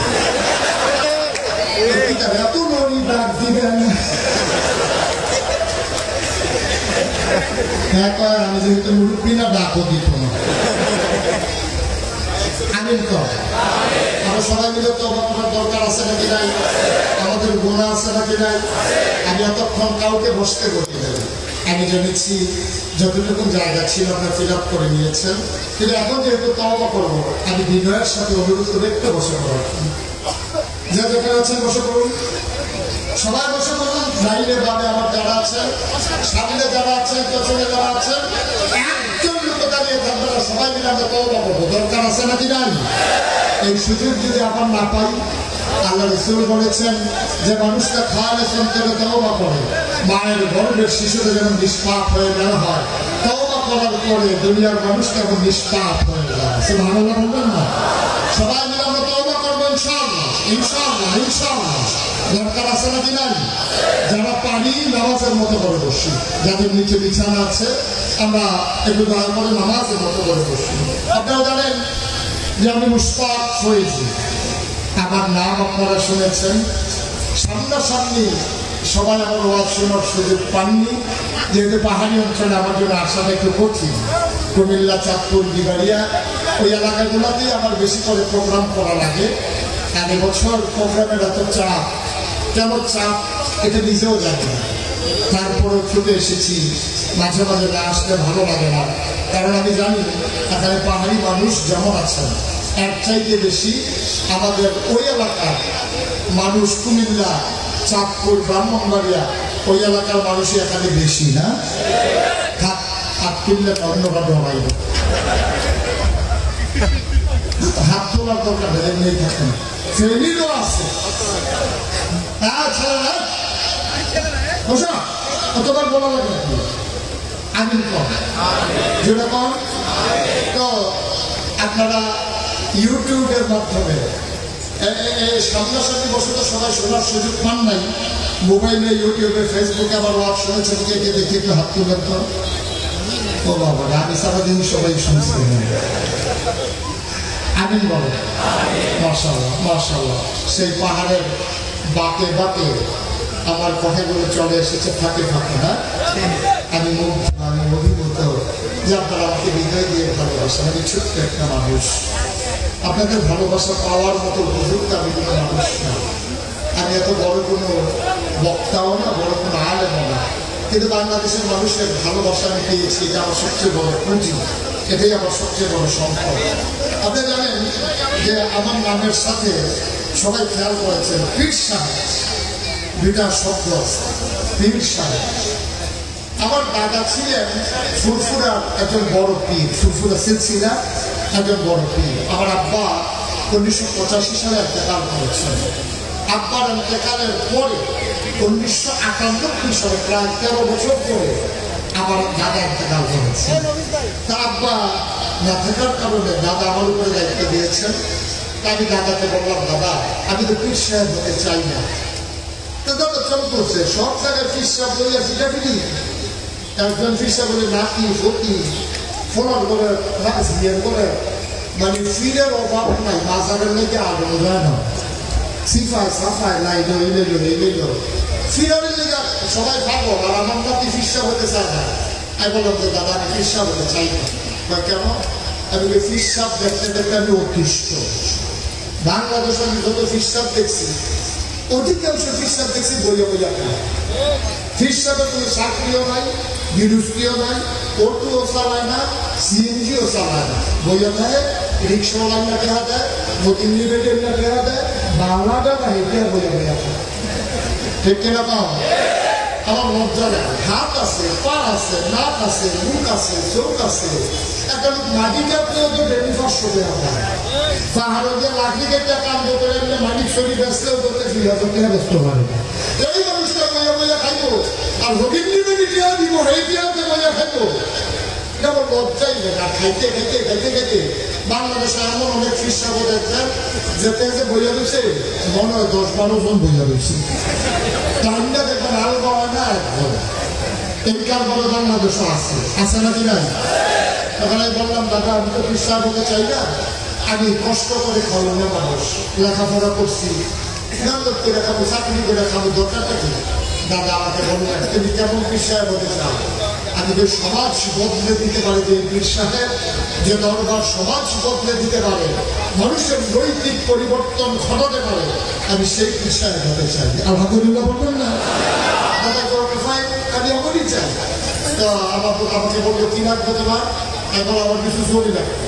তো দাদা তো ধনী মানুষ ছিলেন না, দাদা আমাদের 900 জমি দিয়েছেন দরবারের জমি। আমি যখন দাদার অন্তকালের পরে জমি কিনা শুরু করলাম, জমি কিনা হয়ে গেল 18 একর 1800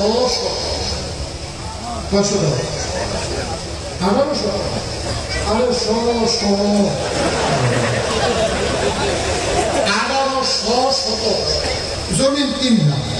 আমার এখানে 10টা প্রতিষ্ঠান, একটা খানকা, একটা দাখিল মাদ্রাসা, নুরানি মাদ্রাসা, হাফিজিয়া মাদ্রাসা, ধাতব্য চিকিৎসালয়, গণপাঠাগার, গবেষণাগার, ছাত্রাবাস, ইয়াতিমখানা, মসজিদ। আলহামদুলিল্লাহ বলুন না। আমার মসজিদটা কিনে মাত্র কয়েকশো লোক জায়গা হবে, কাগজে জমা করা এই সবাই জানে ফেলছে। তো লোকজন আইসা আমার নিয়মিত মুসল্লি ছাত্ররা ঢোকার আগে বানাইছে দখল দিয়ে ফেলে। তা আমার মুসল্লি ছাত্র যারা, তারা বাইরে বাড়িতে কাদাতে পানিতে নামাজ পড়ে। তা আমিও ভিতরে জায়গা পাই না, যেহেতু ইমাম সাহেব এলাকা পাই না, ওটা আমিও বাইরে নামাজ পড়তে পারি। এই মসজিদে আমি চিন্তা করলাম যখন হাজার হাজার মানুষ আসে, দৃষ্টিনন্দন স্থাপত্য শৈলী মণ্ডিত মুসলিম বিশ্বের অনন্য নিদর্শন, যে প্যাটার্নে কেউ এখনো মসজিদ করেনি, আমি আমার একটা মসজিদ বানাতে চাই। ইঞ্জিনিয়ারদেরকে বললাম, ওরা ড্রয়িং করে নিয়ে আসলো একটা বিশাল সুন্দর একটা মসজিদ, চমৎকার। আমি বললাম এই মসজিদ কত বড়? এই মসজিদ কত বড় জিজ্ঞাসা লাভ নাই, একসাথে নামাজ পড়তে পারবে ৬,০০০ লোক। মারহাবা বলেন। 3 তলা হবে, নিচতলার হাসপাতাল, 19,০০০ স্কোয়ার ফিট, নিচতলাটা ফ্রি হাসপাতাল। অসহায় মানুষগুলো এখানে চিকিৎসা করবে। মসজিদ মাদ্রাসা অনেক আছে, হাসপাতালে বড় বেশি প্রয়োজন। এই জন্য আমি নিচতলা হাসপাতাল দিয়েছি, যারা রাখবো ভেঙে যাবো না, অথবা অসুস্থ হইল নিচতলা চিকিৎসা লইয়া যাইতে সময় দিনে তার নামাজ করে মন ধরে ভালো করে ভেঙে উঠতে হবে। এই চিন্তা করে আমি মসজিদের কাজ করেছি। ইঞ্জিনিয়ারদেরকে বললাম, এত বড় মসজিদের যে ডিজাইন করলাম, করতে কত লাগবে? তারা আমার কয় 15 কোটি টাকা। 15 কোটি টাকা যেমনি পয়সা আমি মনে করছি 1500। আমি ওই কত কইলা 15 কোটি। আমি বেড়া, আমি গরিব মানুষ, মসজিদ করতাম সাইডার কেলে ডরতে হাইতেছে গরিবের ডর না, এটা লাগবে 15 কোটি। আমি চিন্তা করলাম কেমনি কি করি। তো ওরা আমাকে সাহস দিল, ওদেরকে নিয়োগ করে মারে।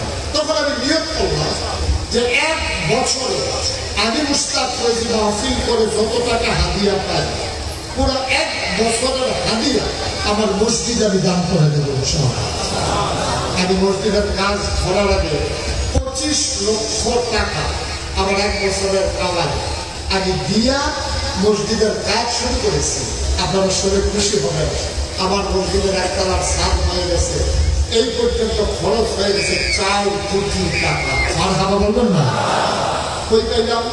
আপনারা জিজ্ঞেস করলে আমিও বলতে পারবো। আবার এই কথা যখন চতুর্দিকে ছড়িয়ে পড়েছে, মোবাইলের ভিতরে, রকেটে, নগদে, বিকাশে, বিভিন্নভাবে মানুষ দেশ বিদেশ থেকে আবার মসজিদের জন্য টাকা পাঠিয়েছে। আমি মালয়েশিয়া গিয়েছিলাম রমজানে, 15টা মাহফিল করেছি, ওরা আমাকে অনেক টাকা দিয়েছে। আমি সৌদি আরবে গিয়েছিলাম প্রোগ্রামের জন্য, ওখানে ওরা অনেক টাকা দিয়েছে। 4 কোটি টাকা খরচ হয়ে গেছে। আমি খুব ভয় পাই, মাঝে মাঝে এখন 1 তলার ছাদে উঠে আকাশের দিকে তাকাই, আমি চোখের পানি ছেড়ে দিই। রাত্রে 2টা 2:30 মাহফিল শেষ করে যখন যাই, আমি আল্লাহর সাথে কথা বলি, আল্লাহ আমি যদি মরে যাই, তোমার এই ঘর মসজিদ কে করবে? আমাকে যত মানুষ চিনে, আমার ছেলেদেরকে যত মানুষ চিনে, আমার এই মসজিদকে আটকে যাবে। আল্লাহ তোমার কাছে একটা দরখাস্ত, যে আমাকে তো মৃত্যু দেবাই, তবে মসজিদের কাজ শেষ হওয়ার আগ পর্যন্ত দয়া করে দিলে আমাকে একটু হায়াত দিল। আমি বলবেন না? আমি আল্লাহর কাছে চেয়েছি। আমি প্রত্যেক শুক্রবারে জুমার করে সবাইকে নিয়ে 3 বাচ্চাদেরকে দোয়া করি। নবীজি বলেছেন, মমবানা লিল্লাহি মাসজিদা ওয়া নাল্লাহু লাহু বাইতান ফিল জান্নাহ, যে দুনিয়ার মসজিদ বানাবে, আল্লাহ নাকি জান্নাতে তার জন্য ঘর বানাবে। আমরা কি আমল করে জান্নাতে ঘর বানাবো বলেন? কিন্তু যদি মসজিদ বানাইতে পারি, তাহলে নাকি জান্নাতে আমার জন্য ঘর হয়ে যাবে। এটা নবীজির হাদিস, সহিহ হাদিসের ব্যাপারে কারো কোনো সন্দেহ হবে না। আপনারা পাহাড়ি অঞ্চলের মানুষ, আমার হৃদয়ের মানুষ, আমার নবী কোথায় আপনাদের বাস। আমি মন থেকে আপনাদেরকে ভালোবাসি। আমার এই মসজিদ আমার স্বপ্নের মসজিদ। এই মসজিদে যে যেমন করে শরীক হলাম, প্রাণ বাপ দোয়া করে, আল্লাহ এই মসজিদে আমরা যারা শরীক হবো, সবাই মিলে জান্নাতের কোনা দিয়ে একটু জায়গা দিয়ে দিও। আমিন বলবেন না? এই প্যান্ডেলটার ভিতরে যারা আছে, এখন আমরা তওবা করবো, দোয়া করবো, একটা দিকে দয়া করে উঠেন না। যারা পারেন, পারলে শরীক হবেন, না পারলেও আমার কোনো জোর জবরদস্তি না। কোনোদিন বাংলার মানুষের কাছে এই হাতটা পাতি নাই, আমার মসজিদের জন্য আমি হাতটা বানিয়েছি। আপনারা যারা এখানে আছেন 5,000, 10,000, 1,000, 100, 200 ইচ্ছে করলেই সবাই মিলে একটু শরীক হলে আমার মসজিদটা করা সহজ হয়ে যাবে। এটা আমার হৃদয়ের একটা চাওয়া, আমার স্বপ্নের মসজিদ। কেউ যদি মনে করেন যে হুজুর ইনশাআল্লাহ আমি 5,000 টাকা দিয়ে শরীক থাকতে চাই, আমি প্রাণ ভরে দোয়া করে দেবো, মনোজাত করে দোয়া করে দেবো। আল্লাহ যেন আপনাদের মনের সকলের ন্যাক আশা পূর্ণ করে দেয়। আপনারা সবাই মিলে শরীক থাকলে আমার মসজিদের কাজটা সহজ হয়ে যাবে। এখন দোতলার স্থান হবে ইনশাআল্লাহ, অনেকগুলো টাকার দরকার। আল্লাহ যেন কবুল করে, আমরা প্রাণ ভরে দোয়া করবো ইনশাআল্লাহ। মাশাআল্লাহ, আমার ভাই কি নাম? মজিবুল হক ভাই, উনি ইনশাআল্লাহ 5,000 টাকা দিয়েছেন। আল্লাহ যেন কবুল করে, সবাই করে আমিন। আল্লাহ যেন মনের আশা পূর্ণ করে দেয়। মসজিদে দেবেন ভাই, কোনোদিন আমি চাই নাই আমার কাছে কিছু, শুধু শুনিয়েছি কথা। কেউ যদি থাকেন পারেন যে হুজুর ইনশাআল্লাহ আমিও 5,000 টাকা দিলাম, 1,000 টাকা দিলাম, 2,000 টাকা দিলাম, শরীক হলাম, আল্লাহ কপাল খুলে দেবে ইনশাআল্লাহ। আল্লাহ সবার মনের আশা পূরণ করে দেবে। আমার ছেলেরা আসতেছে, যারা ভলান্টিয়ার আছে এখানকার, আমি বিনয়ের সাথে অনুরোধ করছি এই এলাকার যারা আছেন, ইউটিউবার যারা আছেন, সবাই একটু ভেতরে যান, যারা দিতে চান শরীক হন। আর এই ফাঁকে সবাই মিলে আমরা তওবা করে ফেলি ইনশাআল্লাহ। আল্লাহ যেন কবুল করেন। একজন লোক বাকি থাকেন না, দাঁড়ানো আছেন, বসে আছেন, আমার মায়েরা বোনেরা যারা আছেন, সবাই মিলে আমরা একটু শরীক থাকি। আল্লাহ যেন কবুল করে। একজন লোক খালি যাওয়ার দরকার হয়, আল্লাহ ঢেলে দেবে, নিয়ে পুরাইতে পারবে না, মসজিদ আল্লাহর ঘরে দেবে। সবাই মিলে শরীক থাকি আমরা। আল্লাহকে যার যার তৌফিক অনুযায়ী আমাদেরকে শরীক থাকার সুযোগ করে দেবে।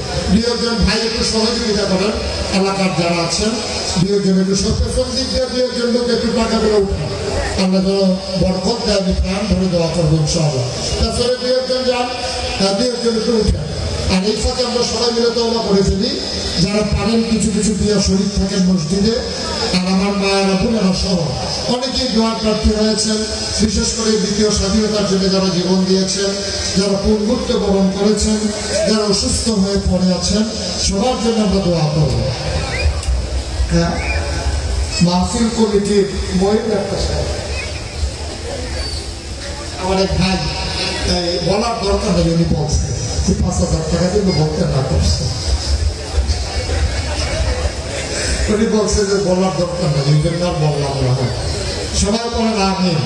মাশাআল্লাহ, আল্লাহ বরকত দেবে।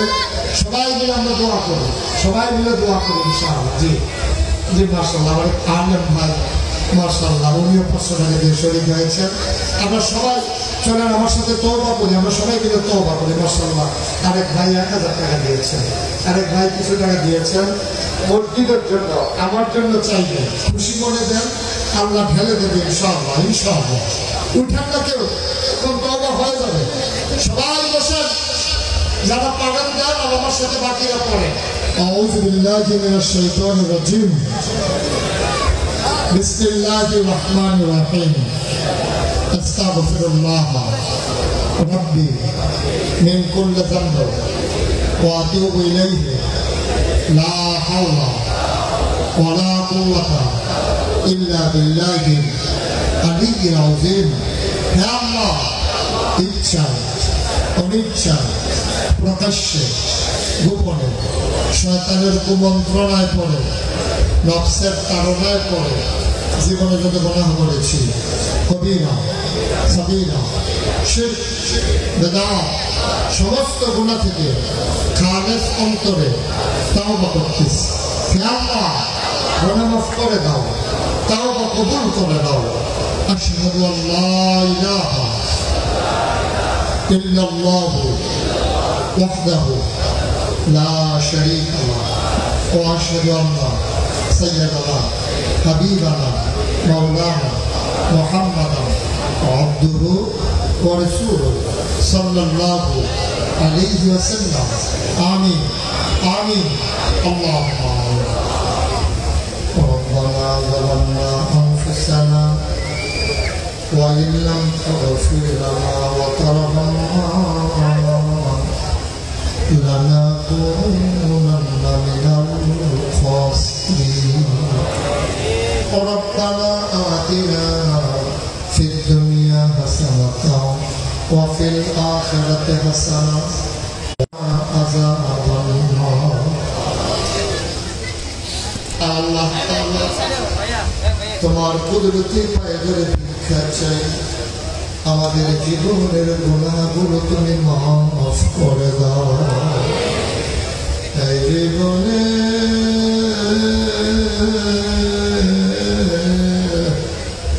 আমরা আর গুনাহ করব না। বলেন আল্লাহ আল্লাহ আল্লাহ। এই জীবনে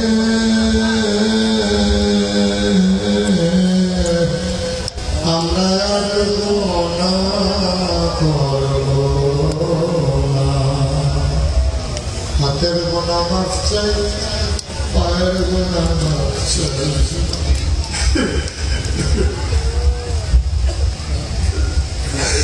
চোখের গুনাহ মাফ চাই, মুখের গুনাহ মাফ চাই, সমস্ত অঙ্গ প্রত্যঙ্গের গুনাহ মাফ চাই। এই জীবনে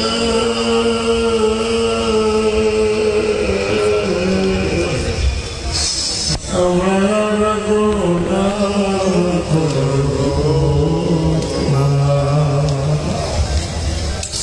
আমার পৃথিবীর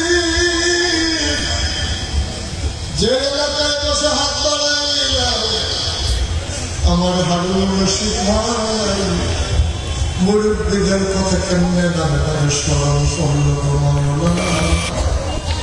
যেদিন গেছে কেমন গেছে, আমরা দিন দিন মুরব্বী শূন্য হয়ে যাচ্ছিল মাওলানা। আল্লাহ আমাদের বংশধর যারা কবরে, তাদের কবর গুলোরে তুমি মাওলা জান্নাতের টুকরা বানায়া